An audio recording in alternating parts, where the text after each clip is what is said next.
think it's on there, so they didn't notify all those adjacent landowners.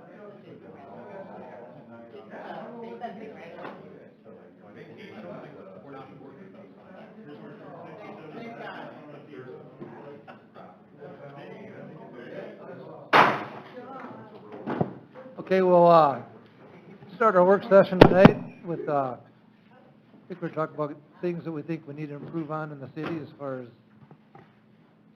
different buildings or Main Street or the lake or whatever we want to talk about. Stephanie's got some guidelines that she wants to go over, so I'll just turn it over to Stephanie at the moment. Well, now that I had a heart attack from that gavel hit, good gracious. Got your attention, didn't it? Yeah, you sure did. At the last meeting, it was brought up by the council to bring back a discussion on some of the future facility needs that the city has discussed over the years, and not knowing where, where'd it go? Oh, here we go. Not knowing where you were going to want to take the discussion, what I ended up doing, I really hate that this is going off the side like this, sorry about that.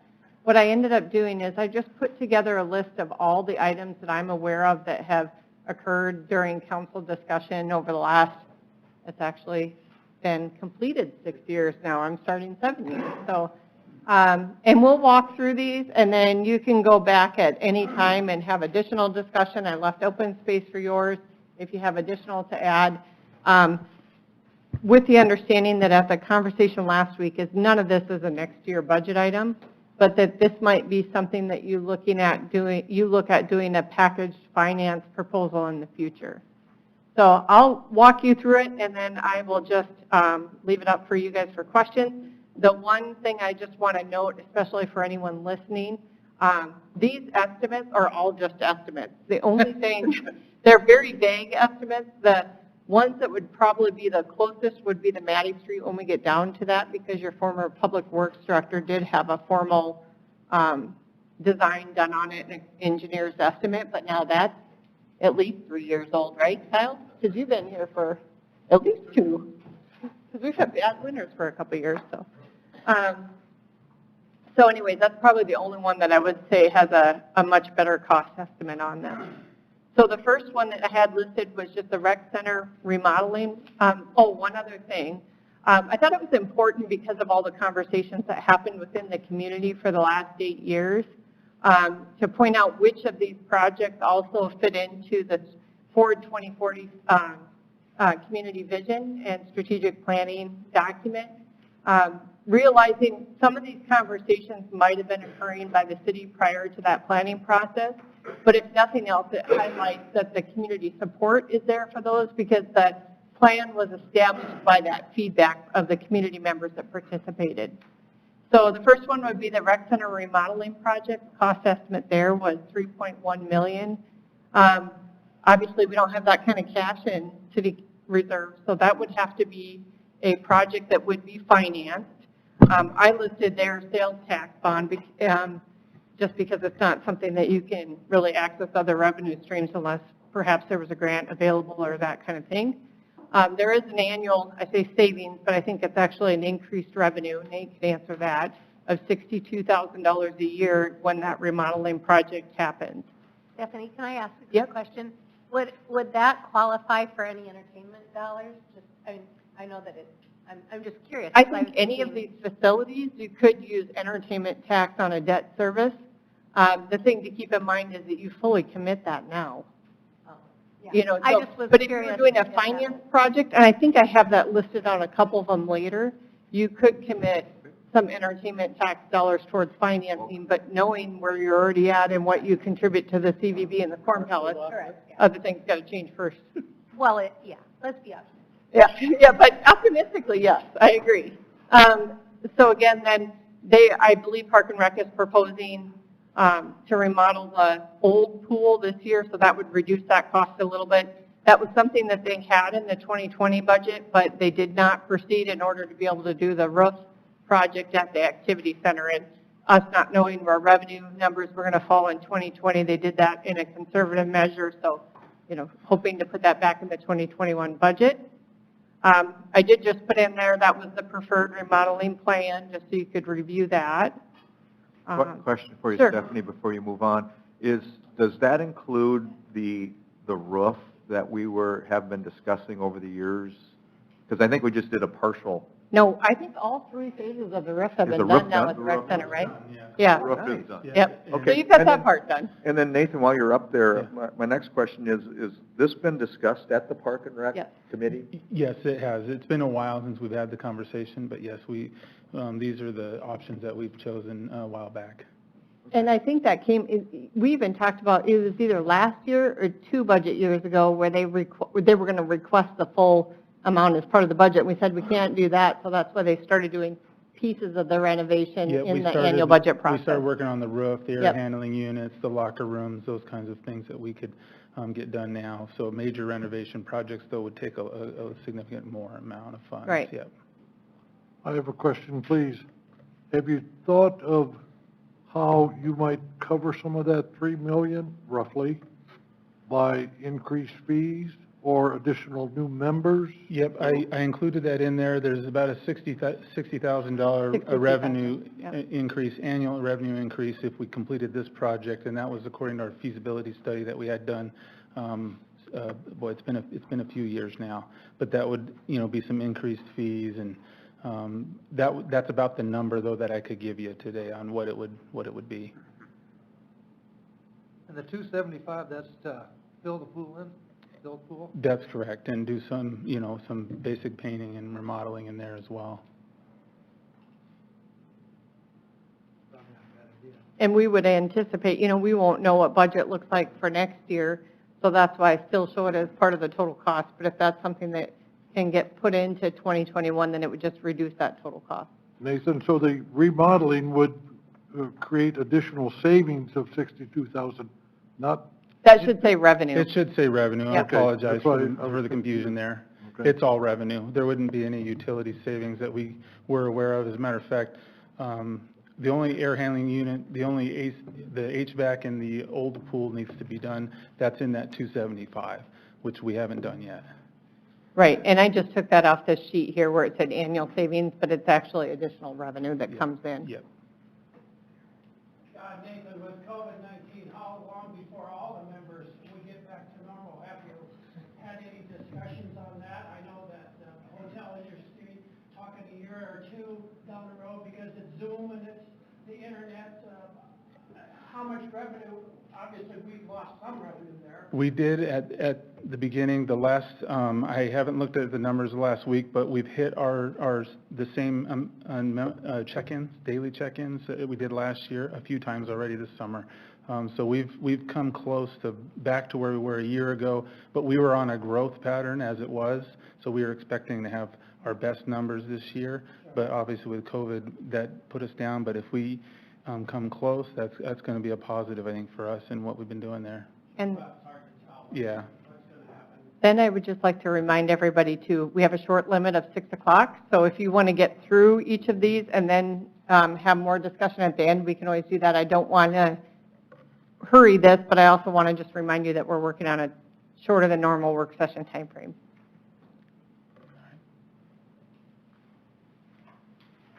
The next one, Nate, you might want to stay up, I don't know, we'll see. The next one is Mitchell Activity Center. I'm calling it refrigeration replacement because I can't remember the real words that we were using for that. Replacement of the ice generating equipment for the ice hockey arena. And it has the old type that you actually can't replace anymore. R22. Yep, Yep. and every time we have an issue with it, and it costs us significant amount just to recharge the system, and I can't remember what that last Yeah, cost that we it's did that. about $5,000 each Yep. time, yep. So this one's also listed as a sales tax bond financing potential project just because of the cost itself, $1.5 million. That's not something the city could do out of reserves in any time in the near future. So if you're going to package a group of facility projects, that would be one that could be included. And then it does show a $9,500 savings and cost efficiencies of operating the system. And I know you've researched part of this before, but as part of the information that comes to us from when you discuss it on the budget, can you tell us what Brookings, Huron, Sioux Falls, Rapid City, Pierre, Yankton, and everybody else is doing to address this and what their timelines are? Because I know you've talked, Absolutely, yeah. I know they've talked to almost everybody already. We can, and I think it was Brookings or one of them already put in an ammonia system, and so I'd like to talk to them some more and see how they like it too as well. So we will get that information. Probably be, ammonia is probably your lowest temperature unit or system right now, of course. Yeah. Ammonia brings its own issues. Yep. So is this replacing the condensers just on the older sheet, or is it That's both correct. sheets? Yep. Yeah, the north building. It's the newer refrigerant. I don't know what, Bob, you can. R22, Mary- he said. Well, R22 is what's in there right now. The South Rink. I don't know what it's in there. It's Probably the one, 457 or something? could be that. Okay, It's probably in the 400 series. yep. 400 series refrigerant, which is not, which is okay, so we should be good for 15 years there is what I was getting at. We were having issues with the compressors, and we've had those rebuilt, at least 2 of them right now rebuilt. So we're hoping that we can get this to a point where we can continue to function until we can plan a project to do a complete replacement, because that was a pretty iffy whether they were even going to be able to fix it for us. The cost of R22 continues to rise because it's supposed to be phased out. We don't want you using it anymore. We think we've got a couple years, we just, yeah. We're just hoping it's not 21. Can't afford it anymore. Yeah. And if it is, next year they break down, it's no ice, correct? That's correct, yep. Well, at least on the one. On the north Yeah, sheet. yep. The next item should be no surprise to anyone. We have I guess what we've been referring to as the in-lake solution for Lake Mitchell. The city made the purchase on the near lake wetland, but this is the estimated cost for the dredging project in Lake Mitchell. Since we first started these conversations, originally we were looking at sales tax financing, but we did get confirmation from DENR that this would be acceptable as an SRF loan, which is good. That gives us a little bit more time for financing. You can do a 30-year versus I think you're limited to 15 or 20 with a sales tax bond. There's always the possibility that could come down. We have an estimate of $6.2 million with potential fundraising matches and partnerships with National Guard. They're looking at some assistance with the design and the work on the spoil site, which would bring that cost down. And the mayor and Kyle and Nate have also been working with other funding partners, including South Dakota Game Fish and Parks. And there might be some other revenue sources that are available for the in-lake solution on that as well. I just want to clarify, Yep. 6.2 million with fundraising matches of 4 million, so still 10.2, or are you saying that 4 million of the 6.2 million? I'm saying 4 million of the 10.6 would leave 6.2 estimated cost. Yeah, sorry, that's a good clarification. I guess, I don't know, Mayor, if you want to share anything else on that, other than Public Works, Park and Rec, and the mayor continue to work with the different partners on the watershed work. And as you know, when we've done utility projects, we've also went after non-point source funds to put back into the watershed. They secured the NACA grant, so this is really just for that in-lake solution. Yep, and we do have a lot of partners. Friends of Fire Steel's been working on stuff. Game Fish and Parks came to the table once they started their habitat stamp. We could conceivably see we will see something from them. To what extent, we don't know yet, because they just started collecting for the stamp July 1. U.S. Fish and Wildlife has also come to the table and are very interested in helping us. So, it continues to look good. It's just we're not sure where and how much money people be able to bring to the table yet. And Mayor, I'd like to add one more thing to that. Is the drawdowns not included? If we were to draw down the lake, there's not a drawdown for the Correct. Spillway in that estimate. And our estimate for that was $650. So. Which realistically, more than anything, you're probably, no matter what, going to be below the 10.6, because we don't really have those other revenue streams figured in or any fundraising Exactly. and those kind of things. So I think for our planning purposes, if we're using that as kind of the worst case scenario, it's positive from there. Is there any word how fundraising is going? Do you know, Nathan? Joe's here. He could answer that question. We're currently in the first phase, which we're working with Maximizing Excellence. They're determining what the community capability is. which, to me, that was an important question before. It's more important now, based on our situation with pandemic. So we won't get their finished numbers until probably 1st of November timing. So that's, up to that point, what we've been targeting all along is trying to raise $3 million, is what we've been, I guess, that's been our working number. So now they may come back and say, you guys are dreaming, or they may say you lowballed it. I don't know. But that's, so actually right now, I guess we have a survey that went out to 750 people, was it? And I think we had 225 respondents, so we haven't seen the results of that yet, but by Wednesday of this week, those results will be reviewed. And what the survey was looking for was, what was the key obstacles for us to accomplish, and, where is the community uneasy about trying to raise this money? And so that'll be good information for us to maybe better prepare us when we get busy with the ask, so.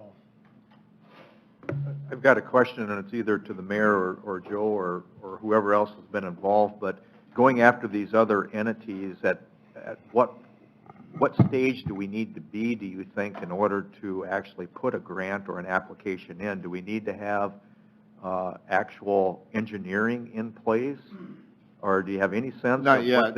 We're kind of also we're having discussions with several different engineering firms as well to kind of get a feel. A couple of them have just finished some major dredging projects. One of them was in Minnesota. It was a 650-acre lake where they took 500,000 cubic yards out. So not quite the cubic yards that we need to take out, but roughly the same size lake. So on a magnitude scale, I think will be very comparable. I think, Nathan, you had some discussions with them, correct? Yeah. Just so we could kind of get a better figure or a better idea of what we're looking at for costs, and everything's on the table yet as far as whether it would be hydraulic or mechanical dredging. Game Fish and Parks is very optimistic that they'll be able to get in and help us with various aspects of this, as is U.S. Fish and Wildlife. Now, U.S. Fish and Wildlife is probably not monetarily. However, they do know and will point out grants that we can go after to help us with this, which will be beneficial. But theirs will mostly be work within the watershed or within Lake Mitchell.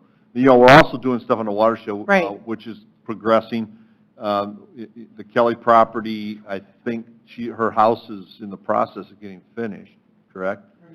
Her new one. So she has until December 31st in the house, current house, and I don't know if she'll need to extend that or not, but we'll work with her, and once that's vacated, we will put it on the market and see what we can get for it and dedicate that towards the lake. We also have some other ideas, which will need to go to the public. But with a proper education and information, I think the public will side with us. I think it's important to point out, too, that a lot of those funding partners that the conversations are happening with see that work in the wetland important and primary to anything that you do in the lake. So we're continuing with those efforts, too, and, Public Works is working on the design of that wetland. Right. I don't know if you want to review some of that. Well, and so on the in-lake solution too, we need to get it on the state water plan so that we're eligible for SRF loan, so we can get the funding. So we'll do that, and I think the application is due in October. Right, but it only stays on for 5 years, so we have to make sure that we're doing it within the time frame that you would go out for the loan application. Right. And then we'd also have to go out for RFPs for the dredge design too, so we could work on that as well while we're getting the application completed. Yes. Have we gotten the Kelly property dammed and? Not yet. And the Mr. plants? The wetland area, Mr. Croce's working on that with, good. So we worked with SDSU on some information and USGS Water Sciences on getting the flow rates, and now Ducks Unlimited has engineer on staff out of Grand Island, and they're working on getting us a proposal for August to do the design on that low head dam. That will create roughly 3 pockets that will hold silt that can be easily drained and removed to help keep the silt from getting to Lake Mitchell. I would like to add the recreation side of this as well. I'll be bringing the jetty design in for the boat docks on August 3rd. So we have some funds to do that design and get that ball rolling. Part of that would be using some of the spoil site to build the jetty. So we're going to ask in my budget to actually look at the spoil site and make sure we can secure that for the dredging as well, so we could work on that next year. So we're doing some things to get ahead, I guess, of all that. Yep. What's the spoil site? That would be where you put the dredge material. Yep. Yep. And that has something to do with the National Guard? They could help us build the jetty. Hopefully, we're put in the application and we're asking them and seeing if they can come and help us. But if they could help us with our spoil site, that could save a significant amount of funds for the city. Yep.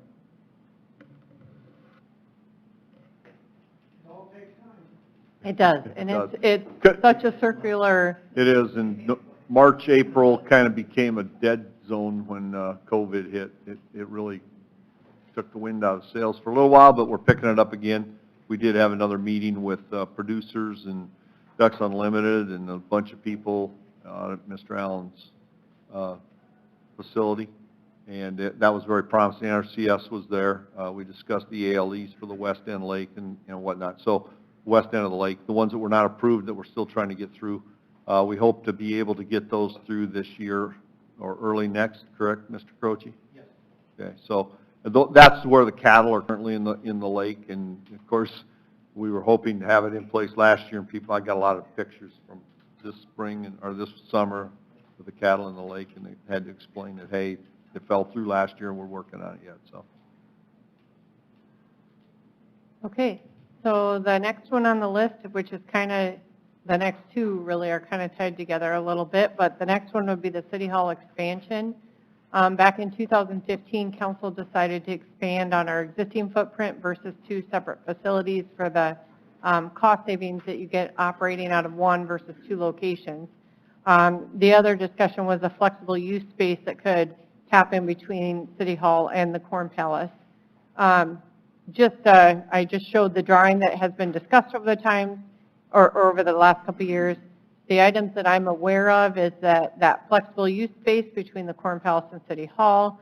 Perhaps there's been discussion in the past about a permanent gift shop or visitor center location, flexible meeting space.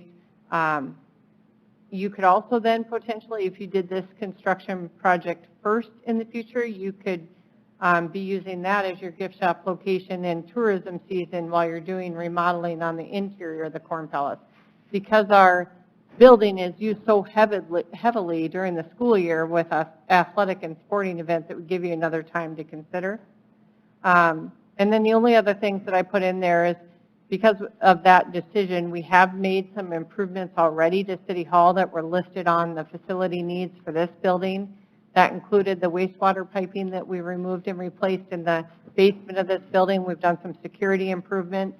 And then the AC replacement that we did last summer is expandable so that we can continue to add as we do additional.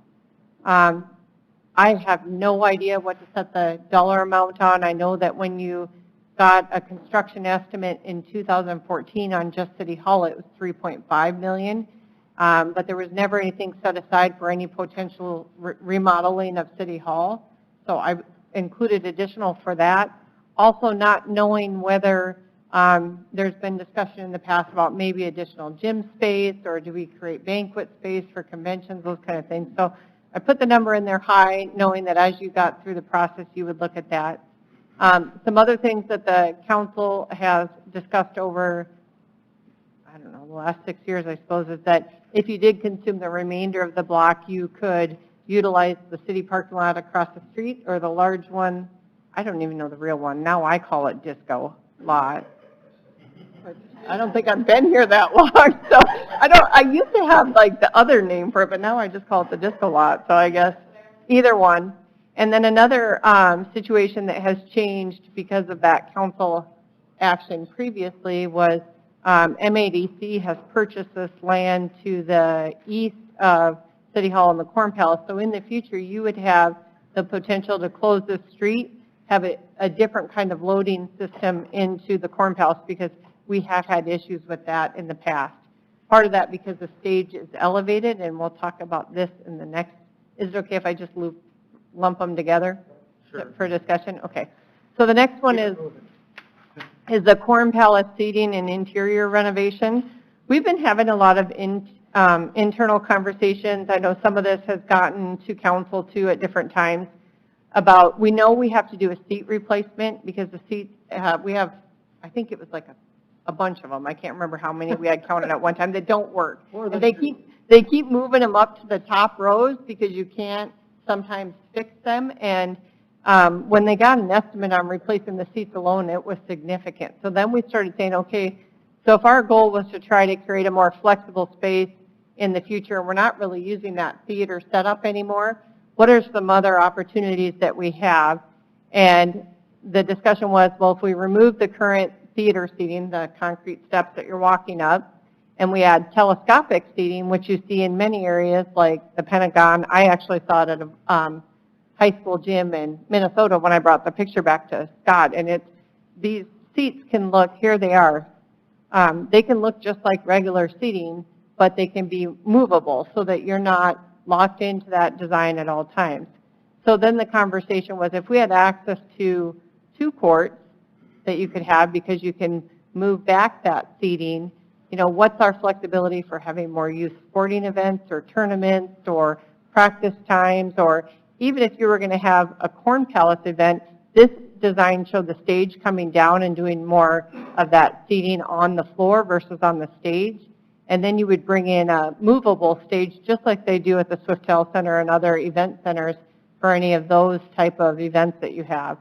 Well, then you might have a standing only seating. You might be able to, one of the ideas, we used to have I don't know if it was ever here, but they wanted to do either a billiards or a dart tournament. We didn't have enough floor space.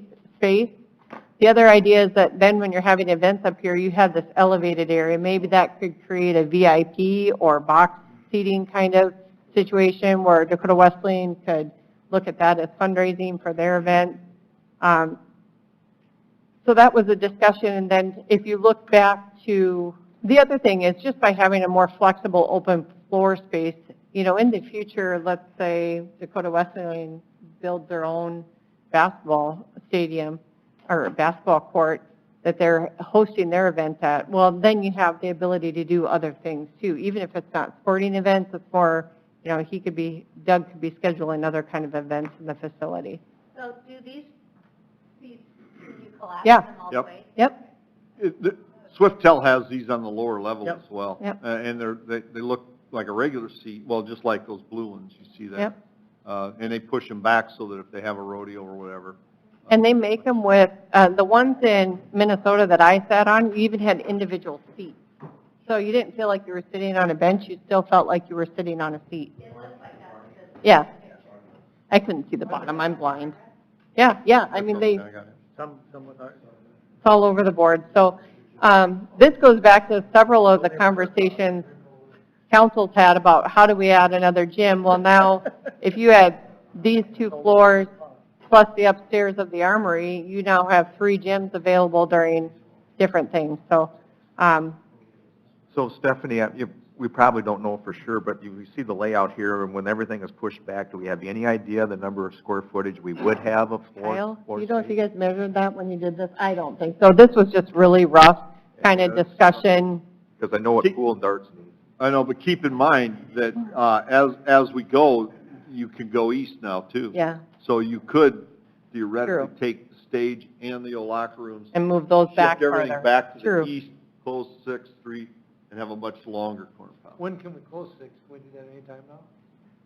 If we had a project going, we found a big donor, could we? Yeah, I'm sure we could. I'm sure you just have to make sure that behavioral health has access to their parking in their building, but I'm sure you could. The good thing is there's a parking lot directly north of them across Right. the street too, so that helps, so. So really the idea was just how do you create more flexible seating? how do we make it so that you can be more flexible in the types of events that you're hosting there? And then also by creating those kind of box areas or the VIP elevated areas, it might be a potential revenue stream for either facility rentals or for the Corn Palace as a whole. And would this give us enough seating to qualify for some of the high school activities in addition to what? Probably not, because it's not going to increase a great deal when you have the multiple courts, but, and actually, you're going to lose some, because you're going to, well. No, because we gained on the stage. Yeah, you gain, the stage would go away, but you'd put bleachers in there as well, so it would be tough. But again, you'd have to have someone who could actually, look into the drawing and do some, Right, this concept is one, I mean, as you we get just through- have been discussing, so. Right, yeah, this is, exactly, this is what was talked about. If you were to take off the east side, the east portion, and move everything to the east, You'd have this Possible. space available too. it's possible. Never say never. Right. And then I also just made a list of the other budget discussion items that aren't really maybe facilities, but it's ones that council have brought up over the years. The Main Street streetscape, the estimated cost to either general fund and entertainment tax combination would be $1.2 million. My last conversation, or last direction, I guess I would say, from council was that, and this was the previous council, so you'll need to revisit that, was that you didn't want it to happen while Sanborn was happening, but that we wanted to proceed after that. I guess the one thing I would point out is that we did hear from the community during the Forward 2040 that they still saw it as a priority, so I don't think you've lost support for doing that in the future. And if you remember, for anyone that maybe or that's listening or watching this later, it's not the same plan as what was looked at 15 years ago. This was a much reduced to make it more financially viable, where we'd have one enhanced intersection at 3rd and Main. You would have the addition of the planters on 2 of the sections. You'd have the bump outs, all the large circles or trees. But the rest of the intersection, so 2nd, 4th, 5th, and Railroad, would look closer to this. Well, you mentioned 2040, you want to explain your little logo up there? Yep, I think I did at the beginning. Oh, So, okay. one of the things we're going to start doing too is as we have budget items that are coming to council or other action items, we're going to identify when those action items are meeting one of those goals that were established by 2040, just so the public as a whole can see that we're making progress towards some of the items that were brought up by community members as an important addition to Mitchell. So any work on Lake Mitchell, we'll tag that back to the key strategic action area that it falls under. So 2nd, 4th, 5th, and Railroad would look more like this. They have a little bit of a bump out and trees on the side streets. There would also be utility expenses to this, but those would come out of the correct utility fund as we upgrade those utility features underneath each of the intersections. We price this both ways. You've had me do whether we did them all at once. Could we do it in stages? Could we do one intersection a year? It really could probably be done either way. I know when I talked to Kyle about what they had coming up next year, I know they're looking at a major reconstruction on 5th. So maybe next year is the year to do the intersection on 5th. It might not be the same area, but maybe you just extend where your work is. But another item that's been discussed in the past, this came up in the community branding marketing research, and it came up again in the Forward 2040 planning process as our, excuse me, my asthma's bad, so I feel like I'm out of breath, sorry, is our wayfinding and community entrance points. I just put a dollar amount down. It would likely be more than that over time as you're doing different features.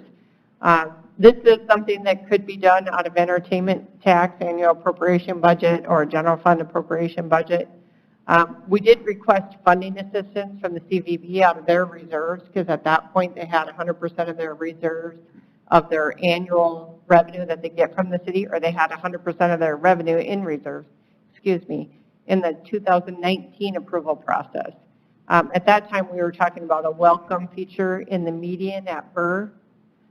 They also committed to assisting with the Corn Palace Plaza. They're covering the cost of the backdrop on the stage, And so they said they didn't want to do both, so they're doing that one now. But we've also talked about flags on the light poles to kind of help people find their way through town. The other thing that was kind of clear in the discussions in the focus groups for 2040 is that there is a significant disconnect in the way that the community is growing both north of the interstate and south of the interstate. You see a lot of investment in retail and business south of the interstate, and they said we really need to pay attention and be mindful of what we're doing to continue to connect the community as a whole so that we don't begin to feel like two distinct communities. And so one of those was, what can you do to bridge your community branding that you've done on the streetscape and on the plaza throughout town? We have looked at a couple different areas. These are just some areas that have been discussed either by city staff or in those 2040 planning programs. The first one would be First and Burr.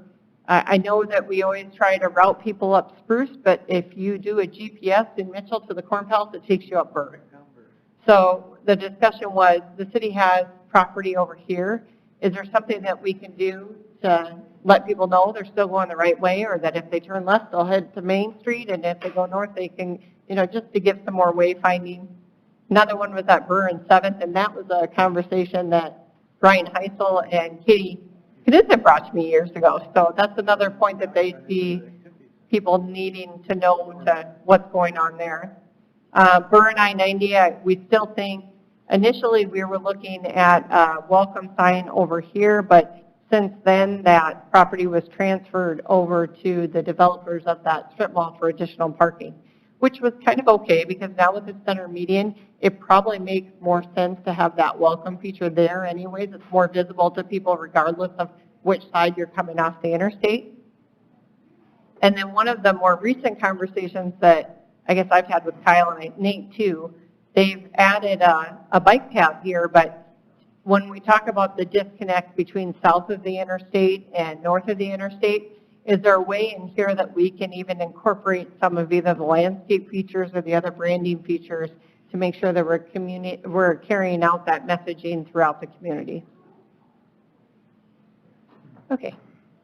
Breath of air. Stephanie, I have Yep. a quick question, Yep. backing up to the Main streetscape. Yep. What's each intersection cost? They vary based on the intersection. So like this one was a little bit more because it has the enhanced features and the planters. We only estimated our cost of the sidewalk and those things. Main Street through the bid would have paid for the trash receptacles, the benches, and any bike racks that they were going to do. So those kind of feature items.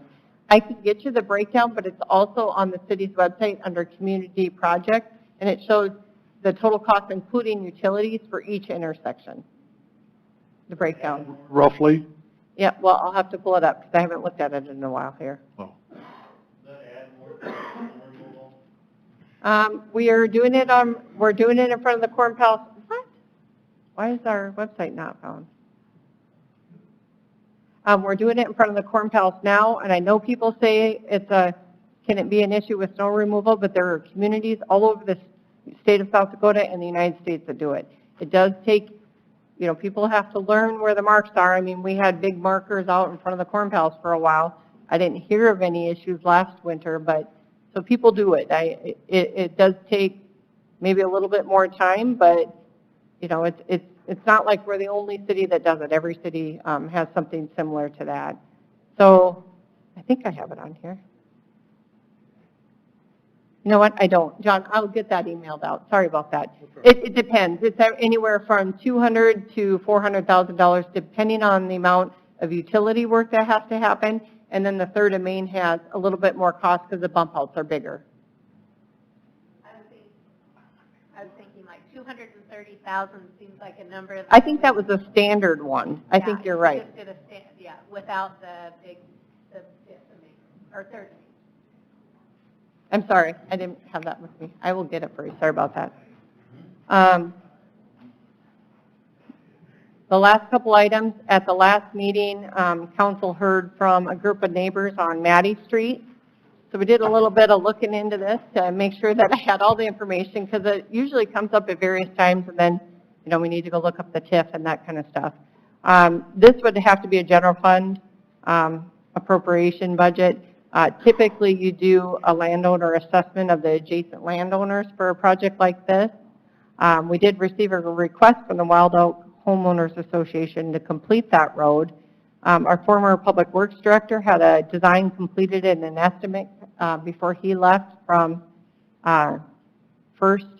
I think it went all the way down to the highway, right? Yes, it did. I just asked you that this morning. Sorry, Kyle. I forgot already. Part of Maddie Street was in, so the conversation that we have a lot is, isn't this included as part of the TIF?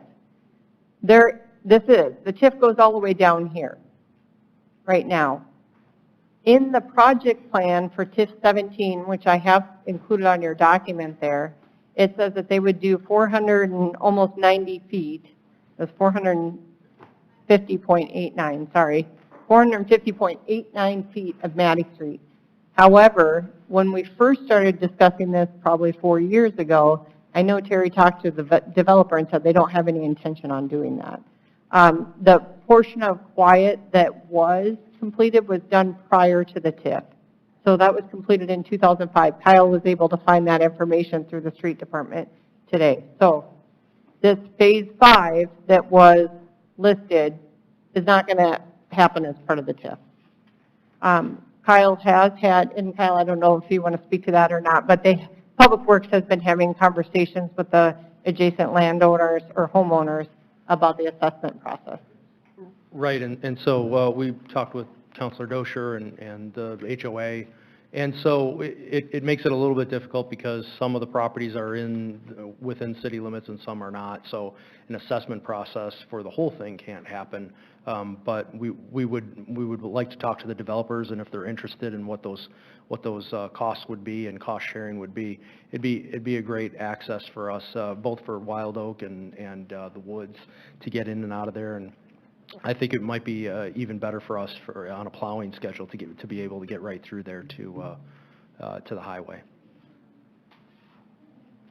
And I will go through my last overview just because I realized it's almost 6 o'clock. We did receive a request from the golf course on improvements from their committee. We threw out a number of between 450 to 500,000. That would typically need to come out of enterprise reserves, but they're asking for also general fund annual appropriation budget to subsidize their operations. This would allow for the reconstruction of greens and some other features like moving of greens, improving some of those features as well. It would allow for cart path renovation and also some improvements to their other facilities that they have there. And then I left space for you guys, but I realize we're right at 6 o'clock. Are there any other quick questions that I can answer for? Yeah, when can we go over this? I've got a whole series of things to present, so when can we do that? Do you want to do it after the regular meeting? You could say. Doesn't matter, but I'd like to do it sometime. That's what the purpose of this was for. We do it now, or are we going to have another one the next council meeting? Whatever you want. We can do it right after the regular meeting if you want. Yeah, we can see how our council meeting goes, and if it, if it's decent, we can decide then, and if not, Which would be good too, because we've thrown a lot out there, and Yeah. I think maybe some public's gonna come back and Yeah. say, here's my priority, or here's what I think should be first, or. Yeah, that'd be great. And I guess one note I should make, I only need 5 minutes. which I did tell council, but just for the general public information, this is not like priorities of mine by any means. No. It's just items that have been discussed by the council over the past 6 years, and keeping a running list of those and kind of where we're at. I don't have a priority, ranking on any of those. I think that's a council discussion to have, but at least you have all your information gathered on ones that I'm aware of the conversations you've had. There always may be others too, so if anything was omitted from the list, it wasn't intentional. We'll give Steve 5 minutes after our regular Okay. meetings, okay? With that, let's call a regular meeting order. Start with Pledge of Allegiance.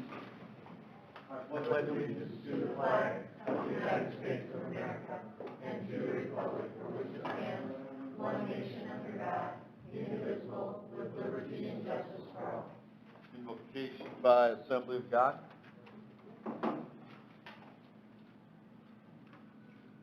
Not here. Okay. Roll call, please.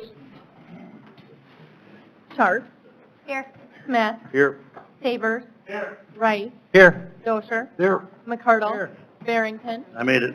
Allen. Here. You're on it? We have a quorum. Approval of consent agenda items. Items appearing on the consent agenda may be removed by a city council member for discussion at the beginning of formal agenda items. Is there anything you wish to remove? Discussion. Can the change order part on, I can't even remember which part it was on. G. Sanborn? Yeah, up and down, are we okay on total contingent with the? Mr. Schrader, you going to over answer? there? Yes. I read it, and I'm thinking, but is there anything hidden that we're, No, so that was a decrease of 63,000. yep, Liquidated damages, right? So liquidated damages will be adjusted on the next pay request. Okay, perfect. So that'll be an additional roughly 40,000 that'll come off the contract. There was no additions to unit price work that would substantiate a large increase. So we're in pretty good shape. okay, that was, And the other thing to point out is this project is an SRF financing, Yep. so we'll close based on what the actual What the expenses actual- are. okay. Yep. thank you. Thank you. Further discussion? Move approval of the consent agenda. Second. Motion by Mrs. Chark, second by Mr. Rice. Further discussion? Anybody in the audience wish to address any of these items?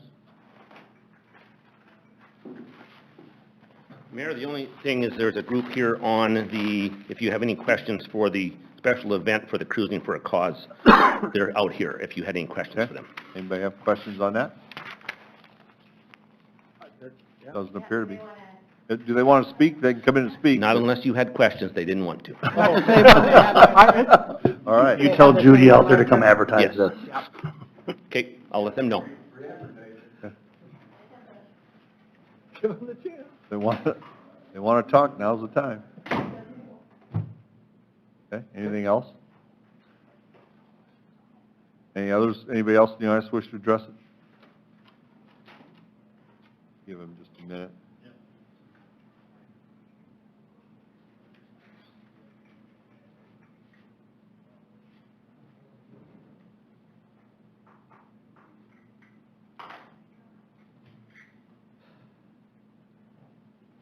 Okay, roll call vote, please. Sabers, Rice, Aye. Dosher, McCardle, Aye. Barrington, Aye. Allen, Aye. Sharp, Smith. Aye. Motion carries. Citizens input. If you need to address the mayor and members of council on an item that was not on the agenda, excluding personnel items, please come forward to the podium, state your name and your concern. Presentations are limited to 3 minutes. Items will be considered, but no action will be taken. Is there anybody that wishes to address council? Mr. Greenway, is there anybody out in the Corn Palace? I'm assuming you can hear us.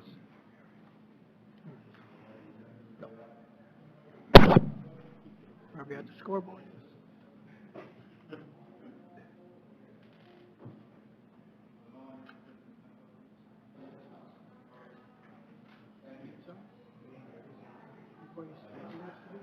I believe so. We're good? Okay. Okay, quarterly report and presentation, Mitchell Area Development Corporation. Mr. Vox? Or who's, is he out there? Yep.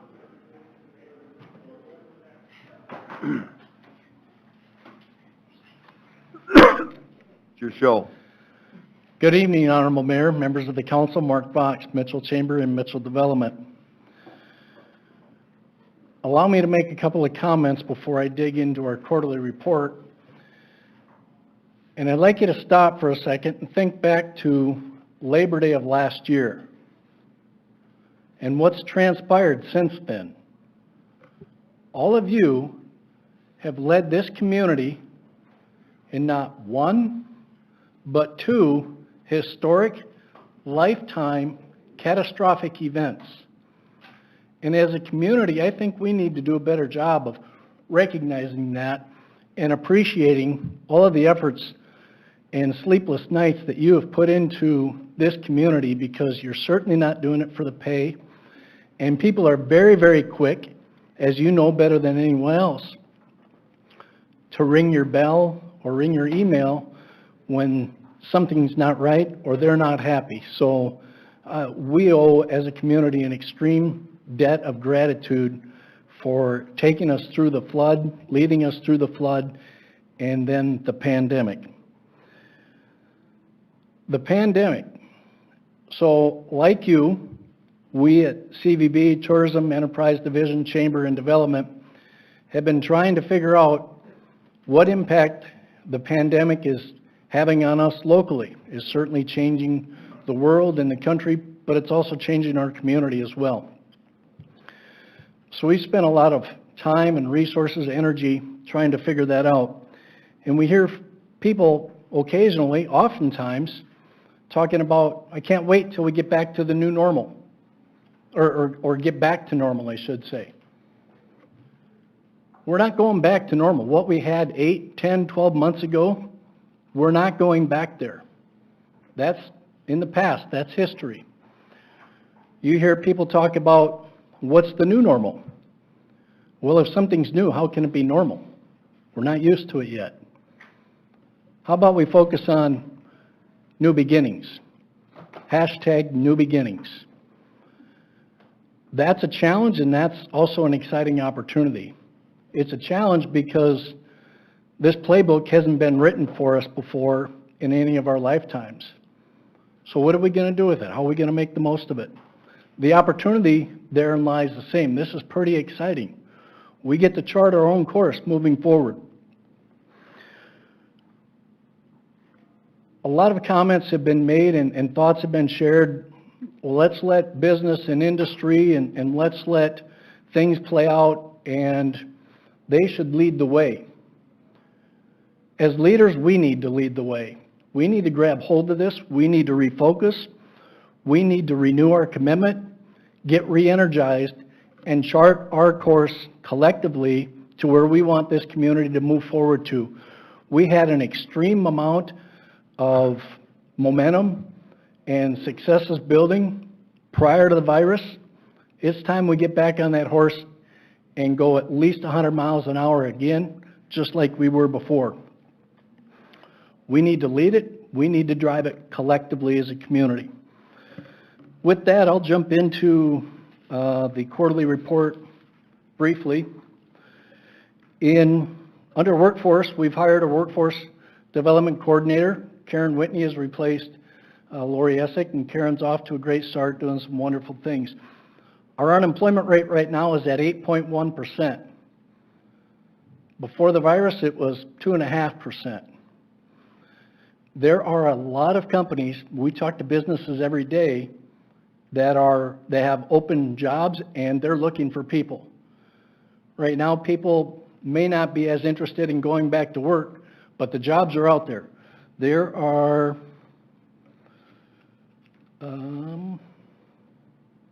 number of job post views on our website are over 3,200. Further in business development, we hosted an IT company from California during the last quarter. We're working on an expansion project in 2 retail leads, and we've had, just today, I added up, since June 1st, we've had 9 new leads come from GOED, Governor's Office of Economic Development, out-of-state leads. If the cumulative number of jobs, new jobs created, is 900, and it would be, if we landed all of them as a state somewhere in South Dakota, the capital investment is more than $1 billion. So there's a lot of activity, a lot of interest suddenly coming from around the country looking at South Dakota.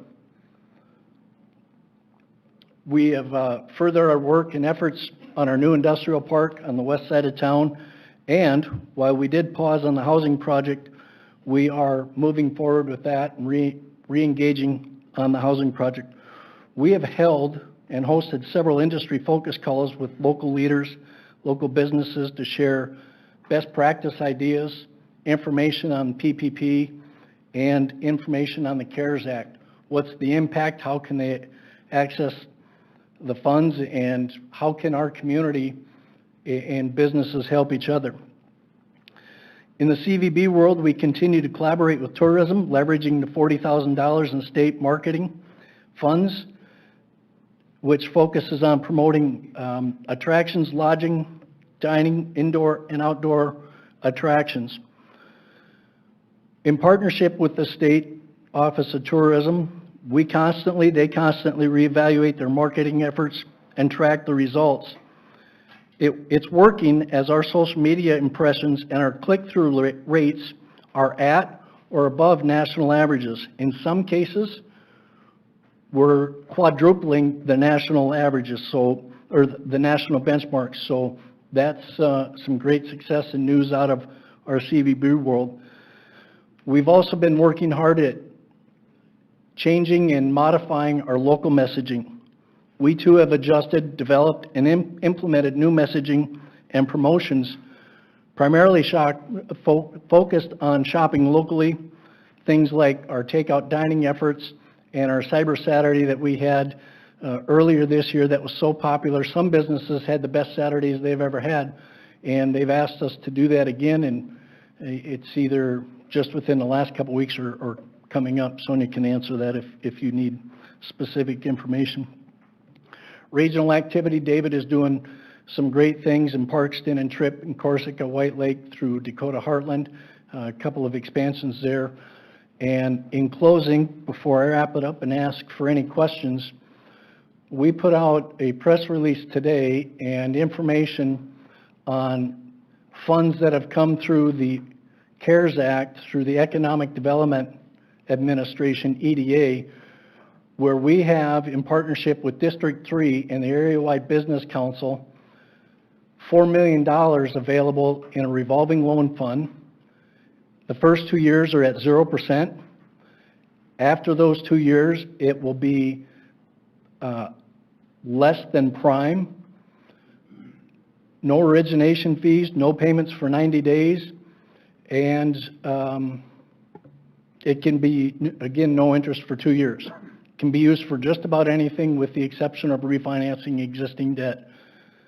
Today alone, we had 11 calls or emails from local businesses on this program specifically. This is something we're really excited about. Again, we partnered with District 3. We've been adamant about this being a game changer to really stimulate the economy and get things moving. So the interest is there. I'd be happy to answer any questions.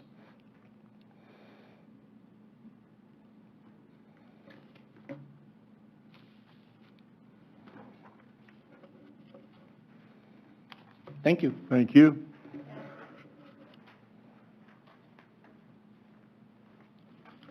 So I'm Dan Buchelman. I was asked to come on behalf of Mitchell Main Street to give you a quick quarterly briefing of what we've been up to. I'm our recently elected president, and this list isn't exhaustive. It's just a quick summary of what kind of things have been going on for Mitchell Main Street. So we did host a scavenger hunt for Ladies' Day In, had 16 businesses participate, sponsoring prizes.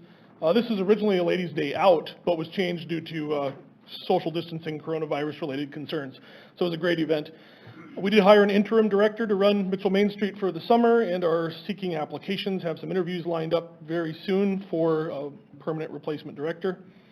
We hosted a social distanced First Friday in June, which was co-hosted with Cruisin' for a Cause. It was a Main Street drag the strip and a bunch of food trucks.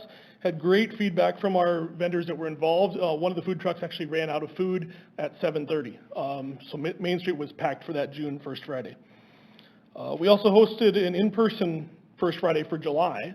There was a little bit of a scheduling challenge there with 4th of July being the day after, a lot of people traveling, so we had a hard time getting vendors. But we did have good attendance overall. Our food vendors said they were happy, so they enjoyed the event. We're working on an August First Friday, which is working with nonprofit organizations. So we're going to try to help out the nonprofits in town, and we're doing the Dog Days of Summer. So the idea is bring your pet, and we've asked our food vendors to make food for people and make food you can buy for your pet too, so you can take your dog out for supper if you want. We had the flower baskets on Main Street planted, and they've been well taken care of, and they look beautiful. They make our Main Street look much more walkable, much more inviting to the visitors. And Mitchell Main Street helps with the city-run bid district. We keep the minutes and kind of organize some of their meetings. So we called a meeting of the city-run bid district committee and help them finalize their grant application. Those grant applications are being accepted for bid monies currently. The first round of awards will be shortly after August 1st, according to that committee. So that'll be great to put some of that money back into Main Street. We're asking businesses to send us their applications so that we can pass those on to that committee to make some awards out for building improvements. And Mitchell Main Street has signed up 5 new members since May. Any questions for me in regards to Main Street? Okay, thank you. All right. Okay, hearings on alcohol licenses. Transfer RL 5771, retail on-sale liquor license from Mitchell Area Development Corporation, 601 North Main Street, to Mitchell Area Chamber of Commerce, 601 North Main Street. License will be active. Mayor and Council, Mike Coster, Police Department. Public Safety has no issue with this transfer. What's the purpose of transferring the liquor license? Mr. Box, you want to speak to that? Thank you. About a year ago, when the VFW closed, we had the opportunity to purchase that liquor license, and we did it with the intent of holding it and having it as an incentive and investment, an asset for the development corporation, so that if or when we have a Applebee's or Buffalo Wild Wings or any type of restaurant bar, that we would have one less hurdle to clear to get that liquor license and pass it on at that point. Within 2 years of owning a liquor license, you have to show 30 days of receipts, or you lose it. We have one more liquor license in our community than we're allocated to have. So if this liquor license goes away a year from now, we lose it as a community and we lose it as a development corporation.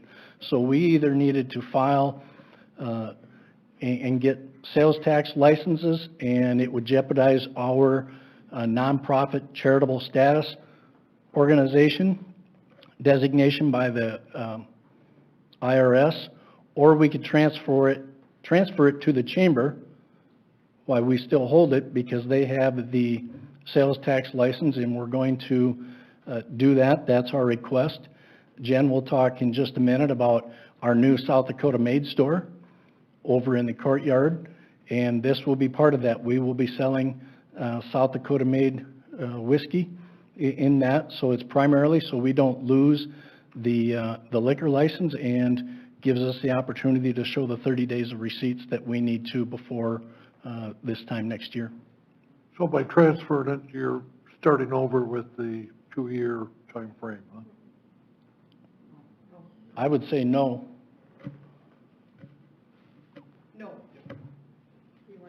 No, they're just being able to sell or put it into use to get the 30 days receipt. Is that right? Right. Show 30 days of receipt. They have to show 30 days of receipt, yes. Yep. And it does not go back to the 2 years. The state law issued a new law. Use the microphone, please, so they can hear you online. Cindy, tell them who you are, too. Cindy Rose, Deputy Finance Officer. The state does not continue the 2 years. They want those liquor licenses to be active so that they can collect sales tax on it. Years ago, you could always do that, and the 2 years would start over. Probably 3 years ago, they changed that, so it has to, in 2 years, you have to have receipts.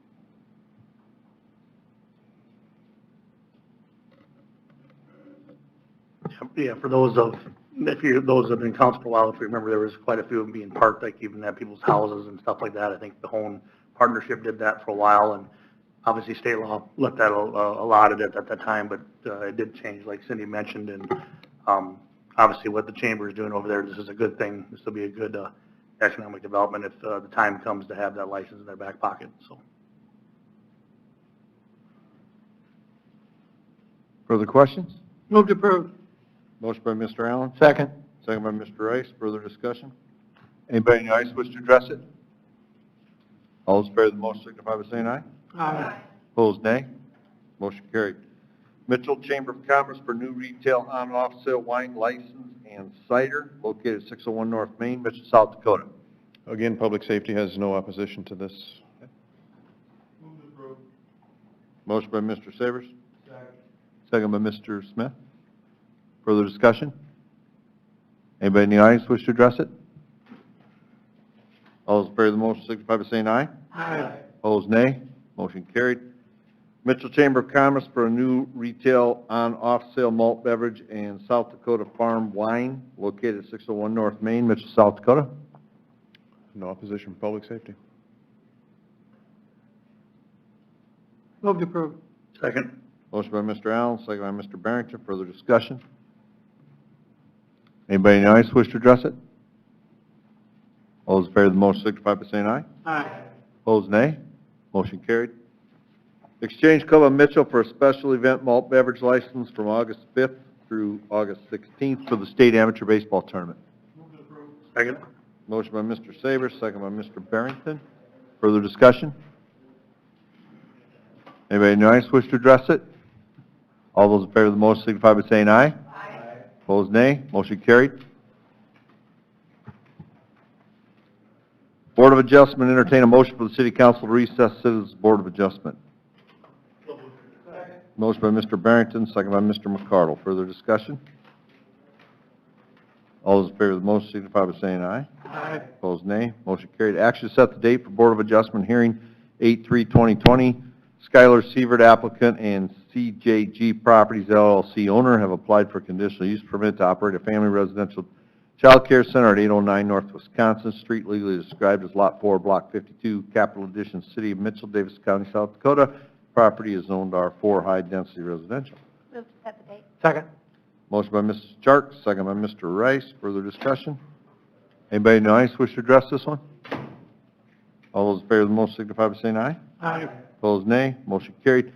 Action to set the date for Board of Adjustment hearing 8/3/2020. Stephen Allers has requested property legally described as the west 56 feet of outlot 7A, southwest quarter of Section 15, Township 103, North Range 60 West, City of Mitchell, Davis County, South Dakota, 126 West 15th Avenue, from R2 Single Family Residential District to HB Highway Oriented Business District, and he is requesting a front yard variance of 20 feet versus 25 feet under R2 District. The HB District requires a 30-foot, and a backyard variance of 15 feet.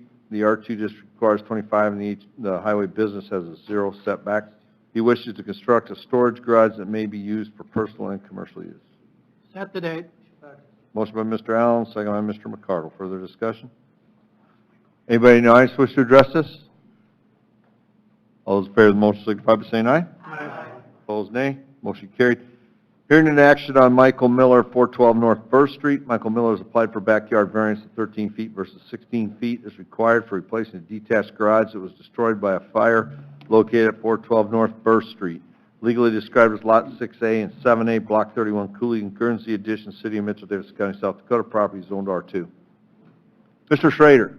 I'm stepping in for Neil Putnam tonight. Joe Schrader, city engineer. The existing garage burned down December of 2019. They plan on putting the building back exactly as it was. Planning Commission recommended approval, and I believe Michael is here for any questions.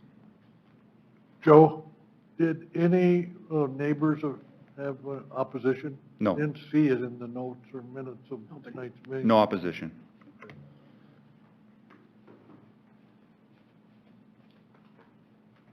Move to approve. Second.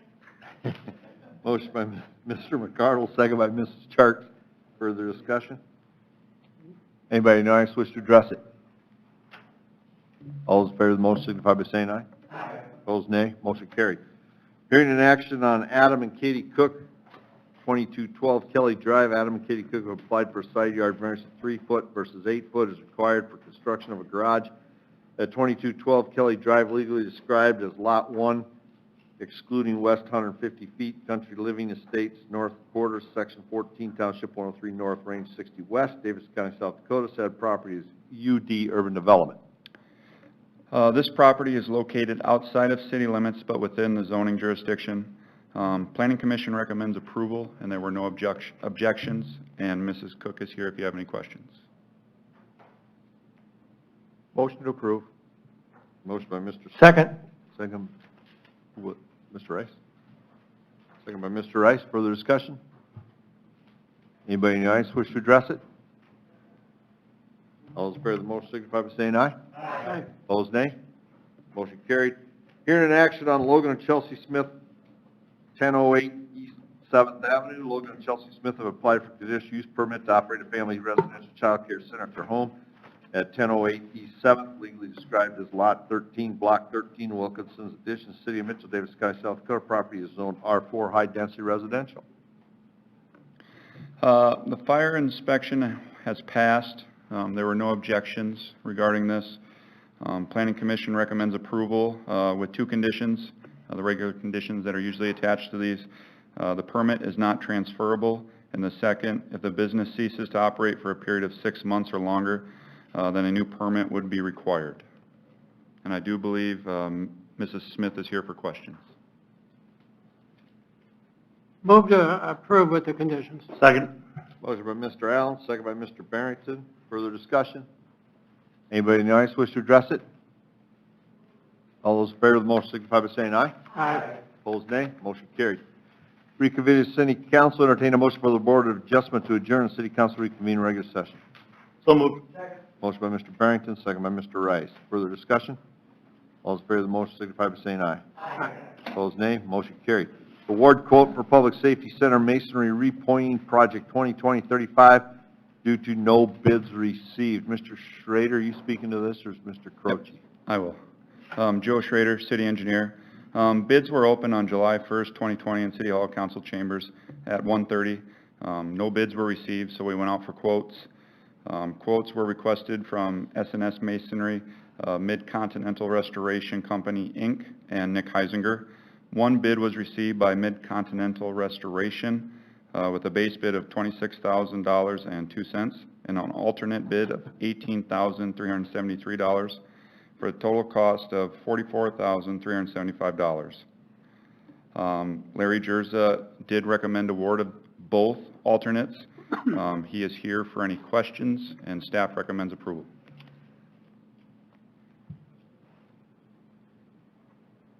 So the base bid and alternates were needed based on the type of work that actually needs to be done? Is that why? Larry and Mid-Continental Restoration did meet on site, and they walked through everything, and Larry agreed with everything that they suggested. Okay, so we're in agreement with the exact Yes. work that needs to be done? The only thing that should be noted is they cannot start work until 21. Oh, I see. Oh, I was just going to say, I really appreciated the very thorough explanation of the work that was going to be done, so I will move approval. Okay, motion by Mrs. Charks, Second. second by Mr. Rice. Further discussion? Did you want to speak, Mr. Jerza? I just wanted to stand up so everybody could see I was here. Oh, you're earning your pay.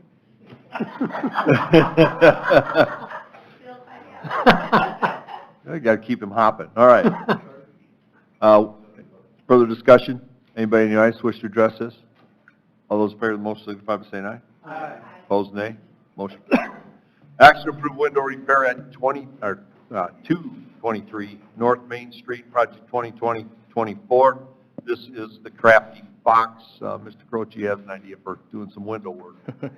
Yes, sir, Mr. Mayor and Council. So this is a request to start on window repairs at the 223 North Main Street building.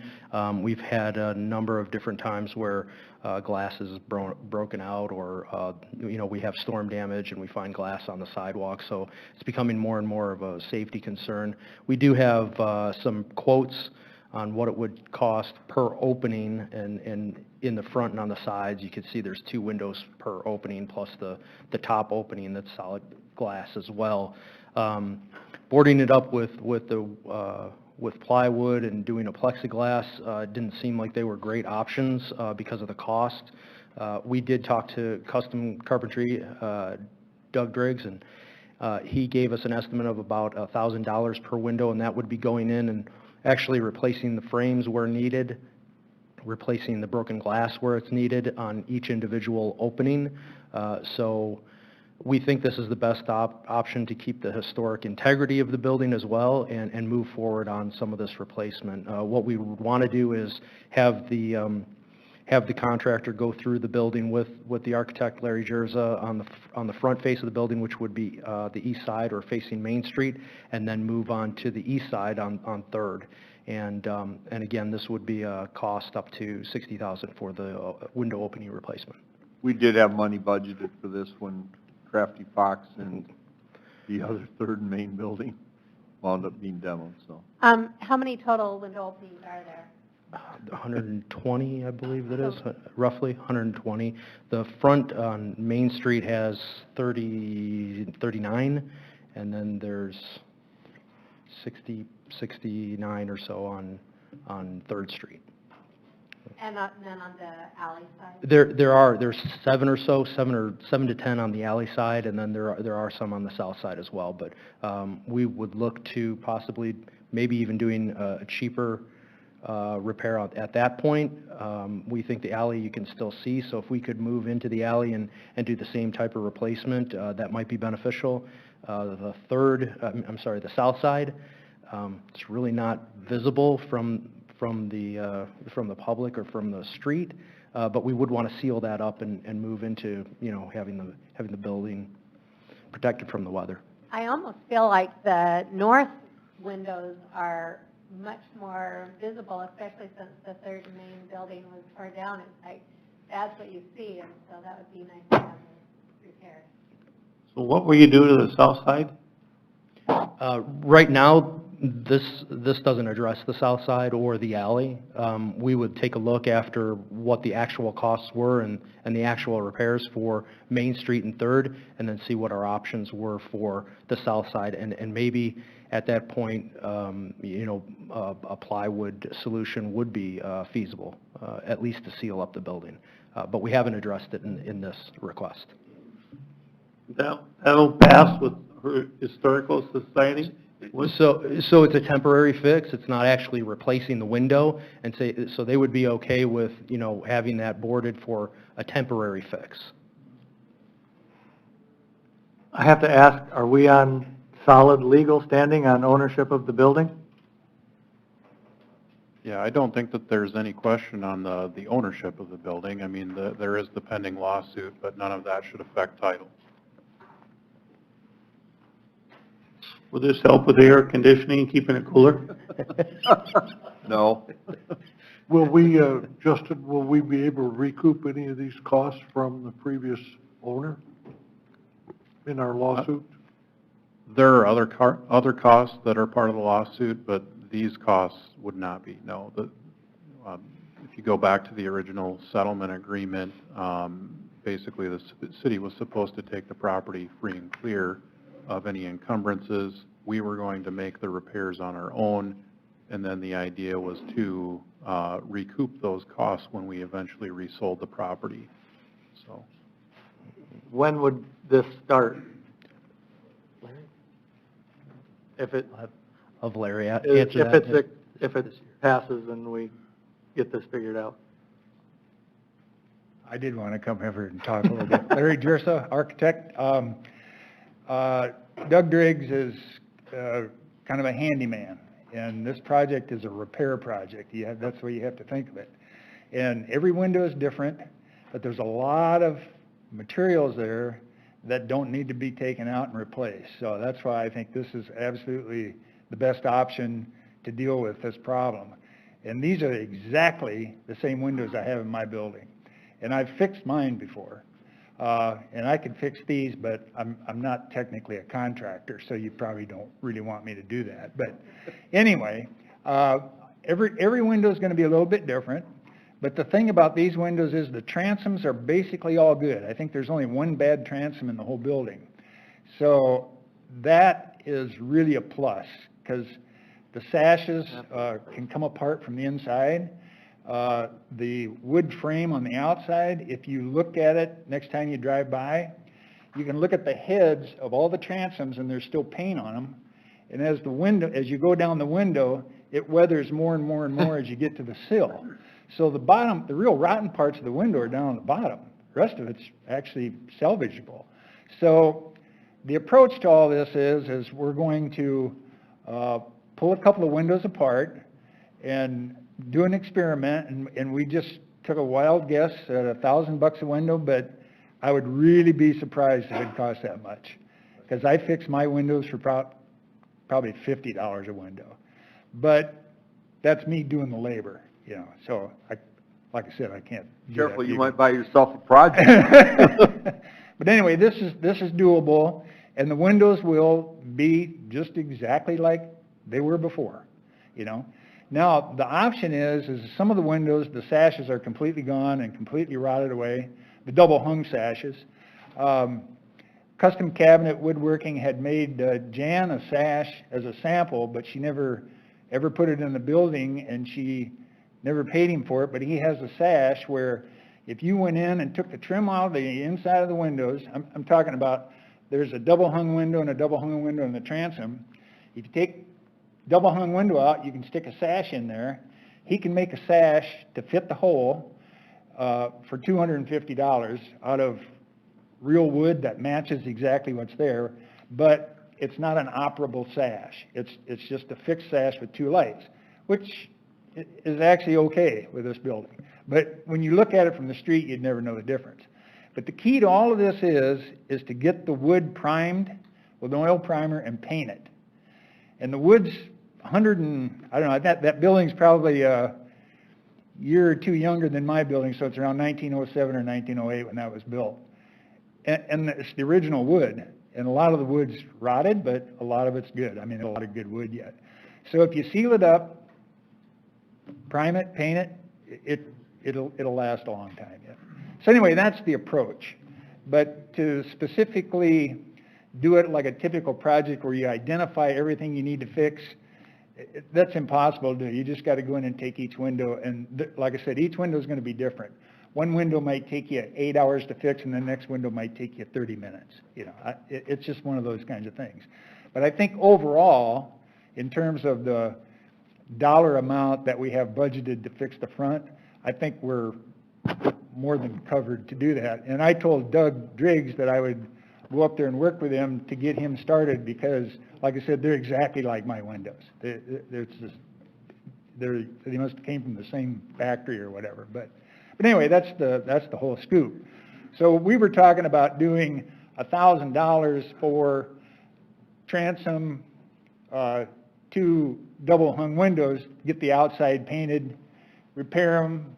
A lot of the glass is still there. The original glass is like 1/4 inch thick. If we were going to put new glass in, we'd probably do a little thinner glass and double strength glass, or it's not so heavy. But that's the plan. But anyway, there it is. Is there still electricity in that building? It's off. I think all the utilities are off right now, currently. Or we'd be able to And of course, the air conditioning units are gone.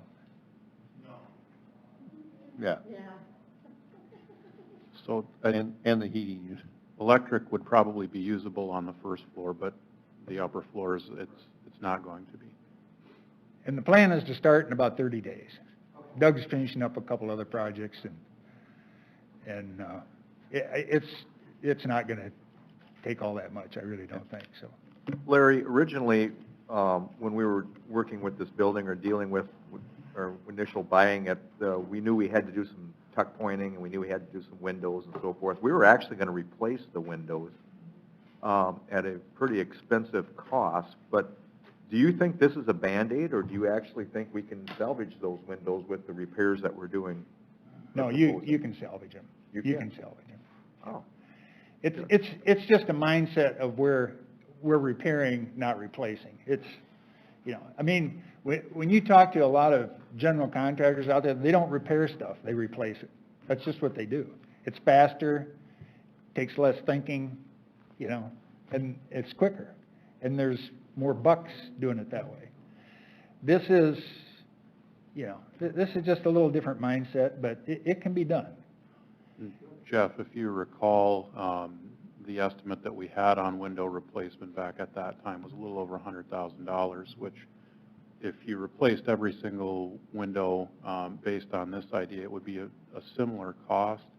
And there's a trade-off either way. With the previous estimate, you'd probably end up with a little bit more energy efficiency. With these ones, however, you're maintaining the historic nature of them. So any of those concerns about potentially hindering grant eligibility or things like that, you're not going to run into those issues with this plan. And there's 54, basically they're 8-foot square openings, the masonry openings. There's 54 of those on the east side and the north side. So if you looked at $1,000 an opening max cost, you could fix the north side and the east side for $54,000. That's what we would be looking at down the road. But I don't think it's going to cost that much, if I can keep Doug on the job. Yeah. So if not, I guess I'll have to do it for you. Looks like Larry Jers's window shop. I think the So last. anyway, we're just, it's going to be a learning factor for him, but it can be done. It really can be. So Larry or Kyle, how about the tuck pointing? We can be able to sneak by without having some major damage, or what is your recommendation there? There's, well, the bricks on the east and north side are again like my building. They have real thin mortar joints. They're probably I don't know, maybe 3/16 or 1/8 mortar joints, and those joints are pretty good. But when you get around to the alley where the bricks gotten wet and frozen, and a lot of the brick is spalled off, and some on the south side, that stuff needs to be replaced. It's just not gonna last that much longer, I don't think.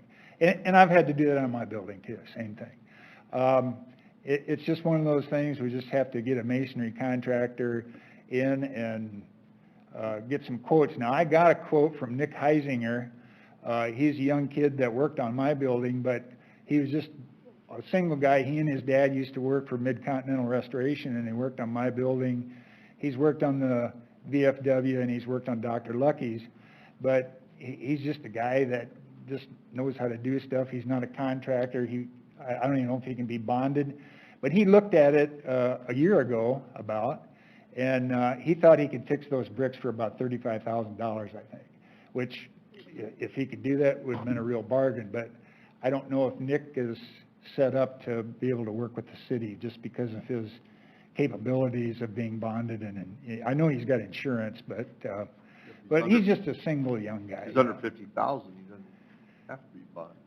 So, but anyway, that's something that we have looked at it already, but most of the building on the east and north side, most of it's pretty good because the mortar joints are real thin and they're still tight. But like I said, the south side for sure and the west side, the alley side, there's some real serious stuff that needs to be done there. And when you look at the staff report that was submitted, that $200,000 was for the window replacement and tuck pointing. So if Public Works is able to get that scheduled for this year, great, within the budget. If not, we'll take that remaining budget balance and we'll ask for a supplement into 2021 so we can get it done then, because it sounds like even the schedule of people is not great. Might be next year. Yeah.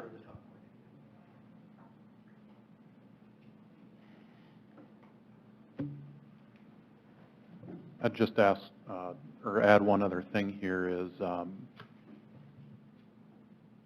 one of the reasons for asking for 60 as opposed to, the budget level was up to 200,000, but we wanted to leave room for future years if we could do some additional restoration down the road, because there's still a possibility of getting some Deadwood grants or something, not this year, but in future years we could pursue that, so then we'd have some project left to utilize those grant funds as well. Well, it needs to be done, so I make a motion to approve the window repair. Motion by Mr. Savers. Second. Second by Mr. Rice. Further discussion? Anybody in the audience wish to address it? All those in favor of the motion signify by saying aye. Aye. Opposed, nay. Motion carried. Action to approve resolution R 2020-44, authorizing the execution of contractual documents with the state of South Dakota for receipt of CARES Act funds to address the COVID-19 public health crisis. Councilmember Stephanie Elwine, City Administrator. I forget I'm not on camera anymore. So just to introduce myself, both the resolution and the agreement that are listed in item number 20 and 21 are required by the state of South Dakota for us to apply for any reimbursement through our $3.5 million allocation from the state from the CARES Act. Once this is approved, Michelle, her finance office, ran a report on what our wages are for police, fire, and EMS. So our first effort would be to seek reimbursement for those eligible expenses for March 1st through June 30th. When we go through that process, we'll kind of have a better idea of what's going to be allowable and what won't be allowable, so we'll know how much of those funds we're able to use. So we recommend approval, and like I said, the resolution and the agreement are both in a format required by the state of South Dakota. Move to approve. Motion by Mr. Allen, second by Mr. McCardle. Further discussion? One thing I'll point out is this, we don't get carte blanche. We can't use this for anything we Right. want. We don't automatically get, some people seem to think we automatically get $3.5 million And to it's spend just as all- we see fit, yeah. and that is not the case. Okay, I wanted to, and I don't know if it was in section 20 or 21, but there was a oversight paragraph and other stuff, so I'm assuming we apply to use it in areas that they say, and it gets reviewed, like at next year's state audit, or Right. Anytime that type of stuff, because anytime you're I getting had that federal, same question, Mayor, that yep. just throw it in there and we spent the money. No, Now we have. first of all, the state's created like a clearinghouse website, and they've contracted with a firm that's going to review all Okay. submissions and make sure they're eligible before they get reimbursed. But then secondly, anytime you're receiving federal funds, if they're over a certain dollar amount, you have to go through a different kind of audit, which often we're hitting that anyways with other grants that we have or other loan. Yeah. 19. So we're often in that category anyway, so that shouldn't make a big difference for us. But my understanding, the reason why they created that extra level is due to the Gear Up grant and the way that was administered. So the state put in an additional checkoff by hiring this outside CPA firm to validate all submissions for reimbursement. Okay. Yeah, so it's not just, we don't just automatically get $3.5 million, we can do whatever we want with it, unfortunately. How long will it take after we apply and get information, but when will we know? Well, you have to have all the funds expended by the end of December. So, like I said, we ran the wages and benefits just for those three categories. A lot of cities don't have full-time fire and Right. EMS, so that's better for us. Because of that, that would be the easiest thing for us to get submit called. for reimbursement. We have other COVID-related expenses on supplies and materials and other things we bought, but my idea is to go after that wages and benefit first, because it's just going to be cleaner, I think, if we can get reimbursement from that first and see what they will approve and what they won't. Then the expenditures are in 2020. Okay. Further discussion? Anybody in the audience wish to address it? All those in favor of the motion signify by saying aye. Aye. Opposed, nay. Motion carried. Action to approve Agreement A 2020-28, Local Government COVID Recovery Fund Reimbursement Agreement. Move to approve. Motion by Mr. Rice, second by Mr. Barrington. Further discussion? Anybody in the audience wish to address it? All those in favor of the motion signify by saying aye. Aye. Opposed, nay. Motion carried.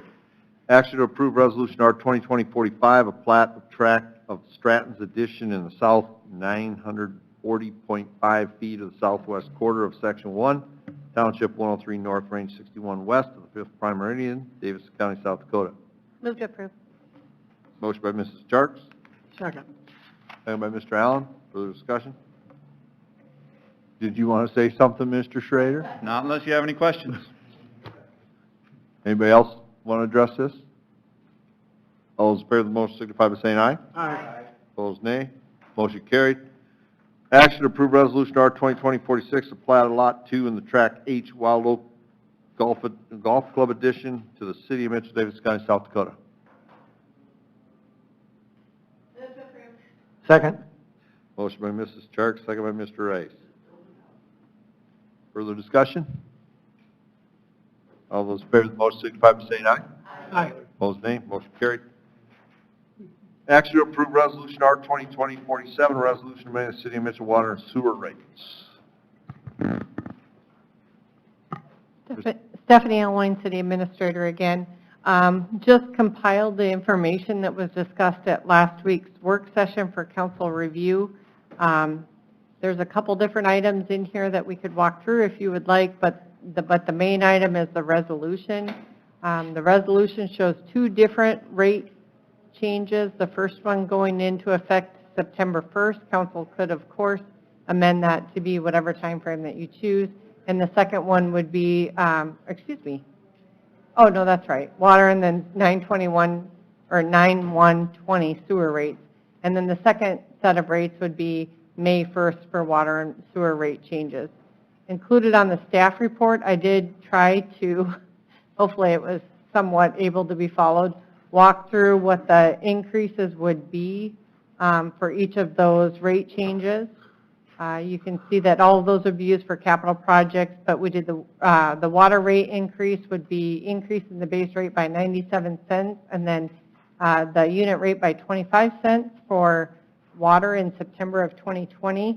That did result in a monthly average increase of $2.33 for a 4,000 gallon user, or $27.72 a year. I did try to do both month and year this time, so hopefully I calculated those correctly. And then the second increase would have an increase in the base fee of $3.24, would not increase the unit rate, so you can see the second increase would be $28.88 a year, or $3.24 a month. And then the total increase with both, so by May 2021, it would have went up $5.55 a month, or $66.68 a year for a 4,000 gallon user. The sewer rates similarly listed, with the base rate going up $2.55 and the unit rate going up 16 cents effective September 1st. That would result in a monthly increase of $3.41 or $40.89 annually for a 4,000 gallon user. The second proposed increase in May of 2021 would increase the base fee by $6.71 and would not increase the base rate. So the monthly cost increase is $6.71 or $80.52 a year, and there you can see the total rate increase of $10.12 a month or $121.41 a year. We did do a comparison of other first-class municipalities. I sent out a survey. Unfortunately, not everybody has them listed very easily to make comparison points on their website, so I could not update those for this meeting. I can tell you that in talking to Pier, they've done 3 rate increases in 2019. So when you look at this, sorry, I'm trying to see here, the utility fee rate review, where I included, other first-class municipalities. These rates that were listed, the comparison rates, were their 2019 rates. So for example, the city of Pier, they've went up 3 times since this rate was reported. So it's just important to point that out, because when we show the Mitchell current comparison and then proposed and proposed, that's comparing it to the 2019 rates of all the other cities. The other item that council had asked for during the last work session is you asked to see what the historical rate changes were in both utility accounts. Kyle was able to put that information together. The grayed areas are times when we didn't have a rate increase, and then the other increases are listed that happened. I guess for anyone that didn't attend or didn't follow that presentation, I think it's this one. Nope, let me go back. At the last meeting, here it is. These are the projects that were proposed by Public Works to be funded out of those projects, or out of those increases. The storage, groundwater storage tank at 2.5 million gallons for $5 million. Repainting the West Water Tower, we discussed that it's actually more than just repainting. You do a lot of repair on the interior of that as well, at 1.5 million, for a total of 6.5 million. On the other side, the wastewater, you can see the projects listed there. We have the Daily Drive lift station. We're in the midst of an application on that one right now. You've got East Central Drainage Phase 2, And that one, we received a grant for 3 million, 3.2? 3.1 million, geez, too many numbers in my head, for East Central Drainage, Phase 2. Originally, we were anticipating financing that full amount, but now we're saying it's probably going to be between 1 to 1.2 that we'd have to finance and apply for that SRF, or reduce our application to match. And then the North Wastewater Treatment Plant at $10 million. As far as the fee changes, and Joe would have to walk you through if you had any questions on this, because he kind of put this together, what each change was going to go towards which project. All of these would be done as a surcharge for the daily drive, for East Central Drainage. You can see the surcharge amounts listed. The thing that's good about that is that, and then here's our other 2 surcharges. That puts it so it does not go against the city's debt capacity, and we have the ability to finance that for 30 years. So that's the overview. I know we talked about it last time, so I figured we'd just let you guys ask your questions. One question I have, Stephanie, is what's the rationale that water would go up $5.50 after the 2 increases and sewer double that, a little over $10? Why? I mean, what's the rationale for raising water $5.50 and sewer $10? I think if you look on this sheet, you can see what the project is. The first increase, $1.88 in wastewater, goes to the daily drive lift station. 67 cents would go to the East Central Drainage Phase 2. And the second increase, $6.71, would go to that North Wastewater Treatment Plant. I can say all that at once. And then the other ones, the rate increases are just to cover our increase in, the unit increases are just really covering your increased cost of operation. John, I guess, and hearing your question, the way I look at that is the water system improvements are $6.5 million, and the wastewater improvements are 13.6, so it's about double. So the question I kind of have, and you put information out there on 4,000 gallons. How many of our users are at 4,000 versus 5,000 or 6,000? Right. How many are less? That's kind of like that mean, median, mode question. Right.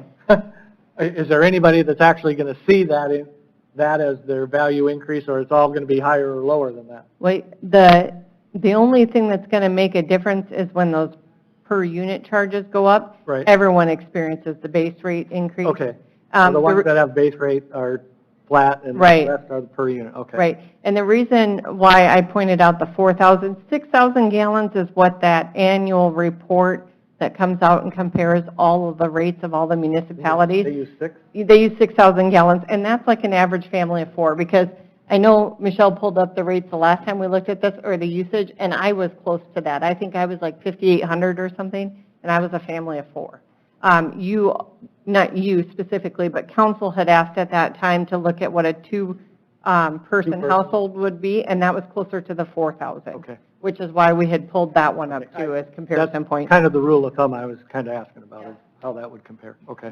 My next question is, this total revenue that'll be generated by these increases, is it going to be enough to do these projects, or are we going to say, oh, we should have raised it? When it's a surcharge, you have to prove and document on the application that you make for the SRF that surcharge will fully fund the project.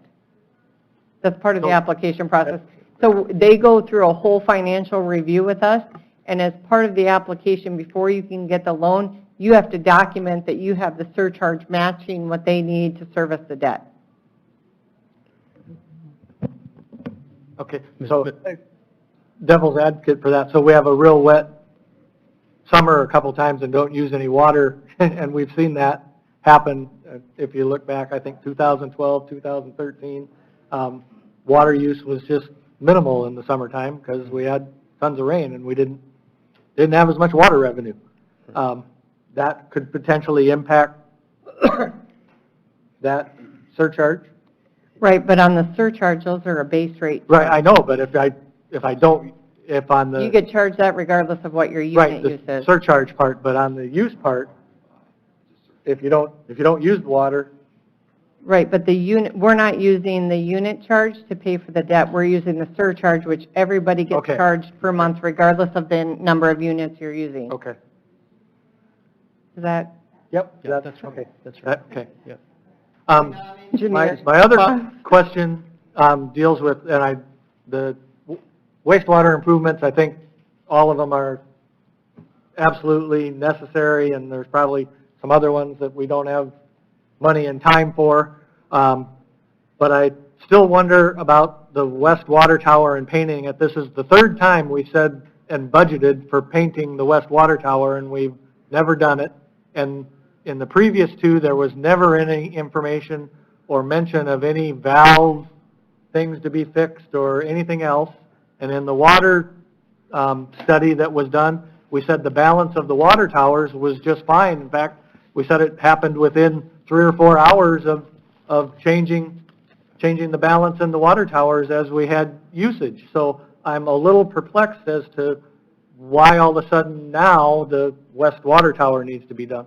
I have one question, or one answer on that. West Water Tower has still been on the top priority list that they presented on the water treatment. But we've looked at it and not seen Let me any finish. issues with it. But the reason why we didn't include it in the budget is because we didn't have the cash on hand to be able to do it. So we knew it would have to be a financed project, and we already had Sanborn underway, and that was one that they said that we could push off for a year or two before we brought it back. So quite frankly, the reason why it got pushed is because the budget as it was passed previously in that enterprise fund anticipated more revenue than what we were bringing in. But Stephanie, in 2014, it was a huge priority that we had to put extra $500,000 in for, and then we didn't do it. I'm talking about 2 years ago when it was in the I'm budget. talking the first Yeah. time. That one I don't know about. And then, so we raise it up, it's a huge priority, and then we don't do it. And we raise it up, and it's a huge priority, and we budget for it, and don't do it. I don't think any of us are going to be able to answer that because Right. none of us were here in 2014. But, so therefore, don't my know. question, is it really that big of a priority to fix for $1.5 million? Well, since I've been mayor, it's been a priority, but we did push it, as she explained, because of the funding. So I can't answer what happened before 2018. And then, Mr. Croce didn't come till 2018 either, so we're kind of stuck here. Mr. Go Mayor ahead. and Council, Public Works Director Kyle Croce. So we did focus on what we did have the availability to fund, and we did focus on the South Water Tower first. That was a bigger priority, I guess, for the repainting on the interior. This one is a high priority because we've pushed it off now, at least I know 3 years, and we've done the assessment on the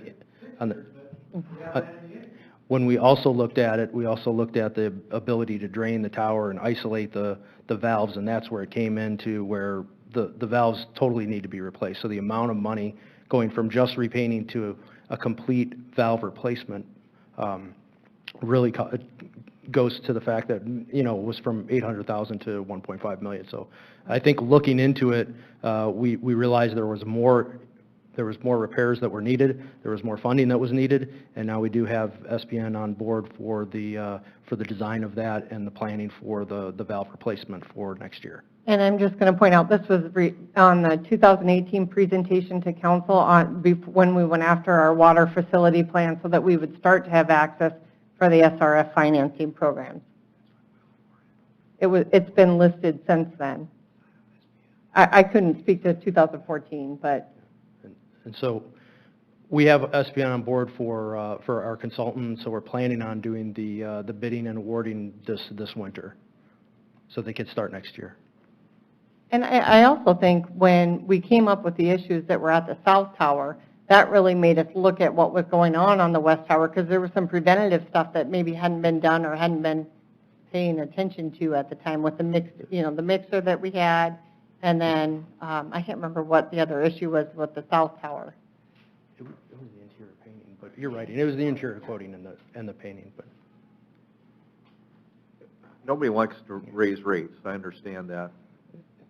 And we're gonna catch some comments, but I think people need to realize also that with these rate increases, we are still gonna be toward the middle, maybe drift up a little bit of first-class cities, but Stephanie, remind me, one of the times that we raised rates not too long ago is when we had, I believe, the South Central drainage project, and for us to get a loan or apply for a grant, they told us our rates are too low, Oh. and we actually had to increase them because of that, because the state's not going to fund for operations unless people are already paying an approximate amount. Is that a correct In order statement? to apply for the SRF loan, we had to be able to cover the cost of that debt service out of the revenue because it's a surcharge.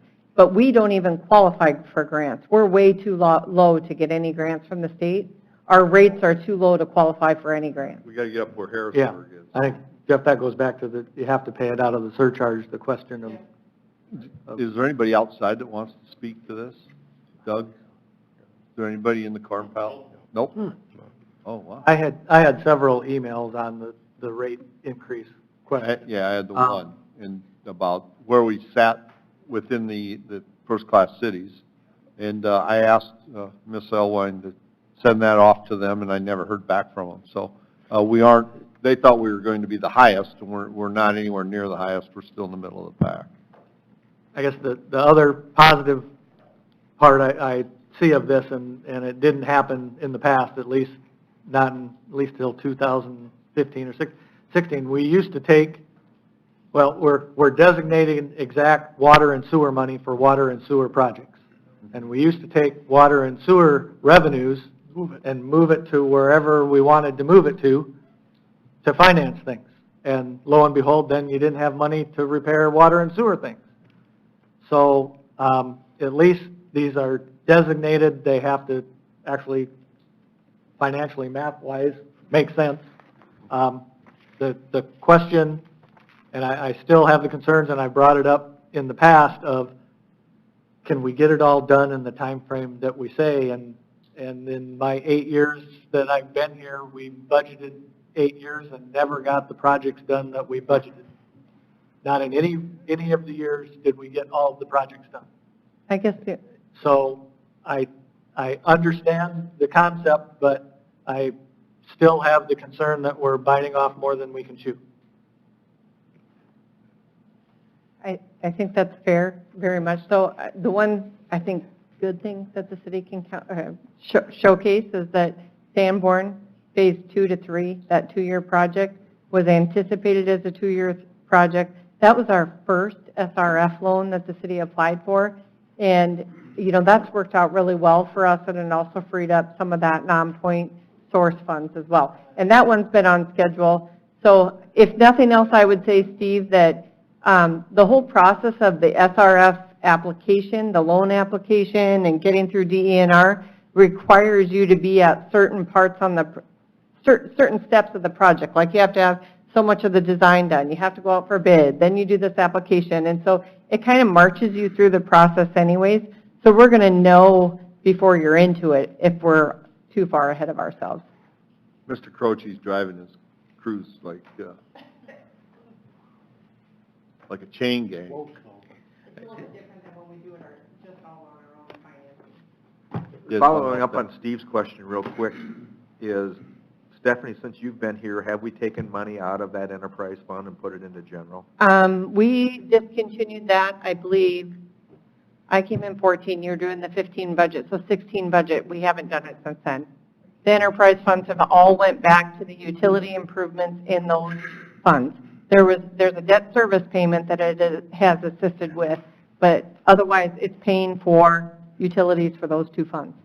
We don't, that's why council made, what was it, $2 million worth of cuts on the first budget in 2016, so that you were no longer spending out of reserves and taking from other areas to balance your budget. And you've had a structurally balanced budget ever since without having to take from other funds or from reserves. And we do take quite a bit out of everybody's budget to make sure we're structurally balanced and we're not biting off more than we can chew for a year. And that includes supplemental appropriations too, because you used to do that outside of a regular budget process, and we don't do that anymore either, so. Although next year maybe in Well, Did you have something else to add, Mr. Croce? Mr. Mayor, just wanted to talk to Councilor Dosher's comment, and so there are future projects that we would look toward doing, and that does go to the water study and what we would do for an alternate water source that we need, an aging pipeline that comes from our supply source, and again, the aging system that we have through our distribution. So SPN estimated a wild guess of $150 million over the next 20 years to spend on that, which would be the future projects as well. And just for everyone's recollection too, we've been discussing that supplemental water source since at least 2015, and the council has always said we have a large payment that we make every year towards the BY project. That debt's almost paid off, and that's the time that you could just now roll that debt into the next part of that supplemental water system. And then as far as the water distribution, you're doing some of that annually out of your operations now as we're doing projects throughout the community. Keep in mind, $150 million is today's dollars, not what it will be 10 years from now. And this is obviously quite a sizable increase, but the projects that we're doing, I think justify, I don't think anybody would want 1 day of water sitting in reserve. I just don't think that's very prudent. That, we've got to make for sure we start improving that. And the other thing I was going to comment on is, percentage-wise, this is huge, but if you go back and take a look at the increase each year, if you would do it a smaller 2 to 5% each year, this is where we would be. So we have charged less in the past years, but again, my recommendation moving forward is prices and costs will not go down, so please let's incorporate the CPI moving forward in 2022.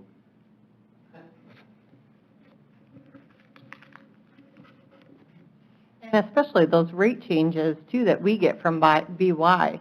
As those rates have went up in the past, we didn't always pass those through. So, we're passing those through now when we're receiving them, which is important so that you still can continue to do that infrastructure replacement on an ongoing basis.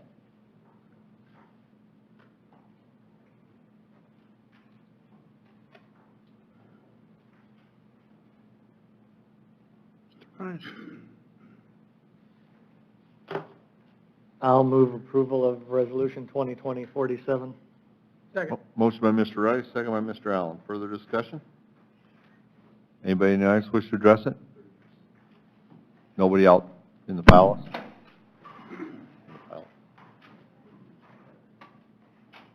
No?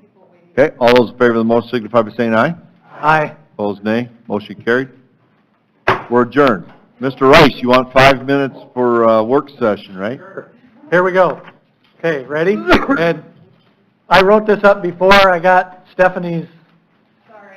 Well, no, that's good, because I just wanted to, I had comments from people, and I wanted to put stuff down, and interestingly, Stephanie, I went back to some of the 2040 comments and put my comments and requests under either quality of life or inclusive community or whatever. So I'm just going to go through and I'll read you, and I can send this to you if you want it. But under quality of life, I had golf course, and I wrote down, I want to make sure we make up for the man hours that we've lost based on the structure change of Kevin retiring. I know that he mowed grass and cut fairways, did equipment repair, did pump repair, did sprinkler stuff, and I know with the way we're organized now, that's not snow removal. That's not going to happen. So just make sure we have enough man hours to continue to operate the golf course. I know the golf board came and talked about potential increase for greens work, cart path, clubhouse updates, maybe tee boxes. I also provided cost comparison of golf operations per acre as compared to what our parks operation costs per acre. They both mow grass, they both fertilize, they both keep, what do you want to call, competitive venues up and operational, Cadwell Park and the MAC for ice hockey as compared to golf, having to keep it up for SDGA or South Dakota High School Activities Association requirements. You have to meet certain requirements, so you have to put money in order to do that. If you look at the cost per acre of the golf course versus the cost per acre of what it costs to do the parks are twice as expensive in cost per acre as the golf course. $4,000 an acre versus $2,000 an acre. I think part of that comes from the revenue, though. No, that's not looking at, Doesn't offset. that's just looking at cost per acre without the revenues.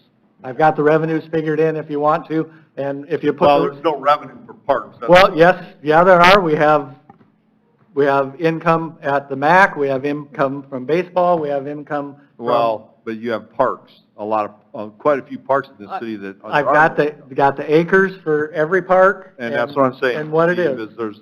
You're not apples to apples. Oh, sure you But- are. It's no, cost you're not per even acre. close.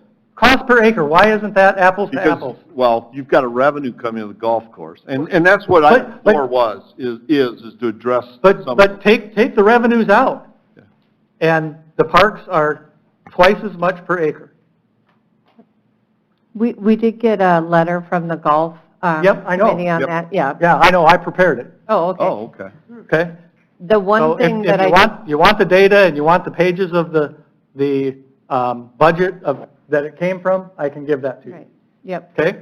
So the other part of that is that, and in the June 1st, USGA magazine, they talked about COVID and its impact on golf courses and outlined what a normal cost for a golf course in the upper Midwest costs and for maintenance and operations, and it's about $575,000.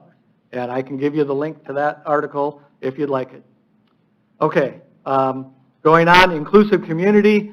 I put Patton Young Park, and I'm totally in support of the inclusive playground, that type of stuff, if we can get that to work. But first, let's get the sidewalks to the park finished. We just put Burn Street in, and they're both dead end, and there's a place on east side on Palmer Place that dead ends, and there's no connection from the sidewalk at the houses to the park. It dead ends into a curb, and I had brought that up last year, and there's been nothing done on it at all. Can I say one thing on that? I know that they're working on digitizing the bike path plan. It would probably be good to identify sidewalks in a similar manner of where those areas are. I brought that up during the plan the last time. Does Palmer Place carry through? Nope. Nope. And It stops at the stops on park. both sides. It's connected No, on the that's what I west mean. side, but it's not connected on the east side. So the park stops in the middle of it, so Yep. it is on the east and the west side of the Yep. park. And Burns butt ends into the south end, and we put the sidewalks in, and they just, if you're in a wheelchair on Burns going north to the park, you have to go over a curb and through the boulevard. Inclusive community under the library, I would like to look at creating electronic signage on Sanborn that identifies the library. I'm thinking of an electronic sign like the middle school has. We can do promotions and programming, and we need to identify the library, that's the library, because now you can turn east on 3rd Avenue and turn into the library if you realize that it's the library. Quality of life, rec center, and this fits in. I wrote this before I saw any of this stuff. I'm not sure I agree on the outline as it exists today, but please fill in the pool first and get that done, and then we can see what happens with that. I'm concerned, especially for rec centers and COVID-19, that future design and amenities and workout facilities might be completely different a year from now than what they were when this design came up.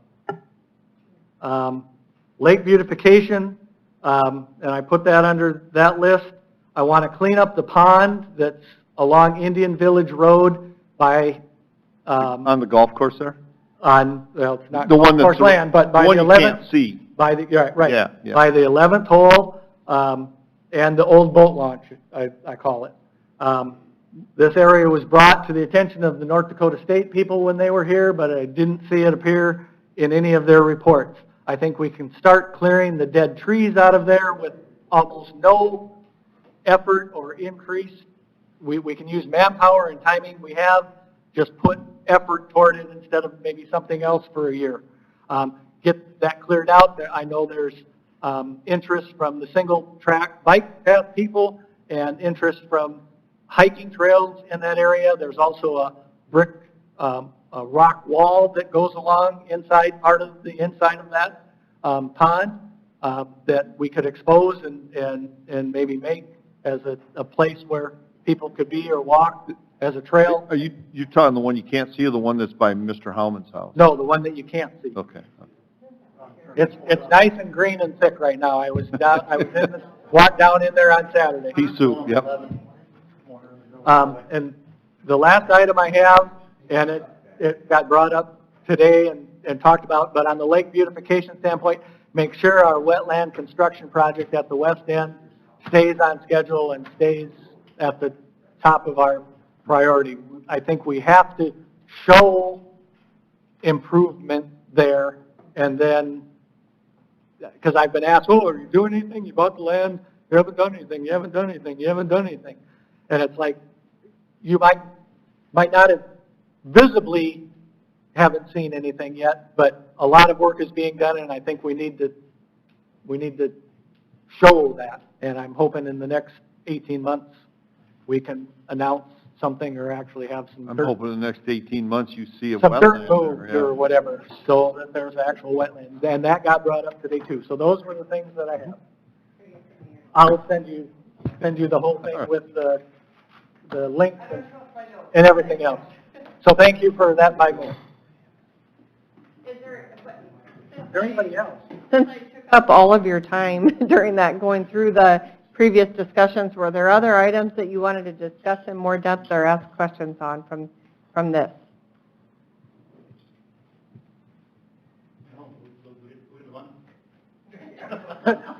You mean show me the money? You know, we've talked about this before, is, no, we can't afford every one of these projects, but just like Kevin brought up is, you know, if somebody is, you know, their pet project is the Corn Palace, or pick the one you want, the rec center, whatever the case may be, unless you've got a plan in place, you don't know how much you should be sitting there asking for. And yeah, that is an estimate, but at least we've planned. And then we can start getting some input from the citizens of saying that, yes, let's put more money into this project and get that done first, and then from there we can somewhat prioritize. And so I think this is really good that we go through this, and maybe even annually we need to kind of talk about this at a minimum. Yeah, and so I'm kind of anxious to see what some of the people say. Yeah, and go through annually, and I think of, because, well, COVID-19 changed a lot of our priorities and certainly changed them from what they were 3 years ago and what we thought could be done. And as council members changed, I mean, maybe just, well, that was a good idea then, but, you know, maybe not anymore. I think what's helpful for me, and especially as you take this and you maybe just have more thought and consideration into there too, is hearing back from council whether this still sounds like it's in alignment with what your previous discussions were. Because if we know this is still kind of the trajectory or the direction that we're going, you know, we keep working towards it. Just like there was items that came out of 2040 that were goals that we were already working on, but now we have confirmed community support for those things that were identified as part of the process too.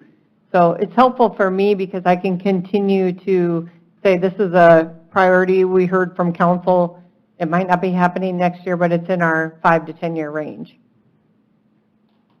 I mean, we wouldn't have had the opportunity across the street to the east without knowing that our idea was to expand upon the existing footprint. So when that became available, someone in the public had heard that once, contacted us. We worked with MADC, and you know, so that's how those ideas kind of keep going and snowballing. Is as long as we're moving in the same direction and nobody sees a big red flag that we need to pull away from.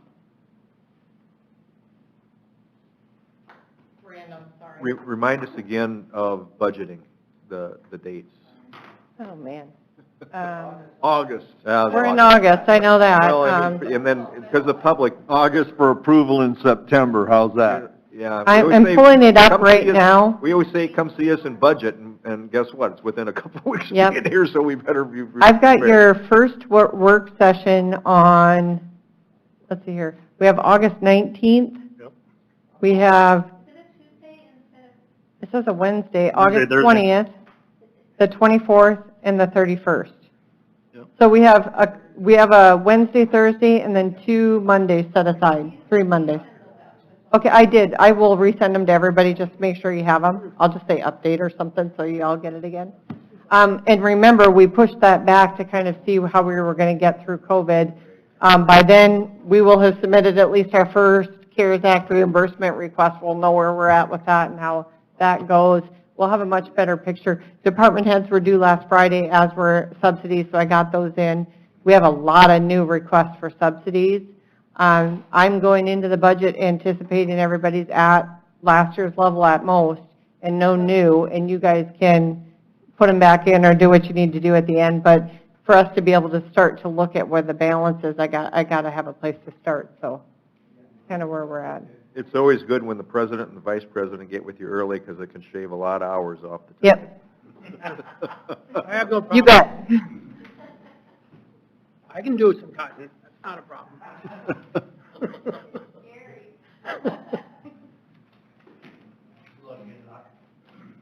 Anything else? Go ahead. We're adjourned then.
This week or next week? I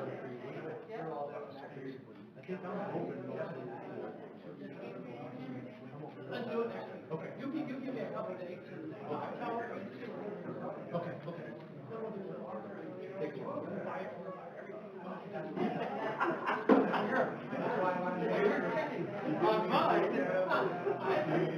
You don't need one. I got nothing to do with the budget. See you later.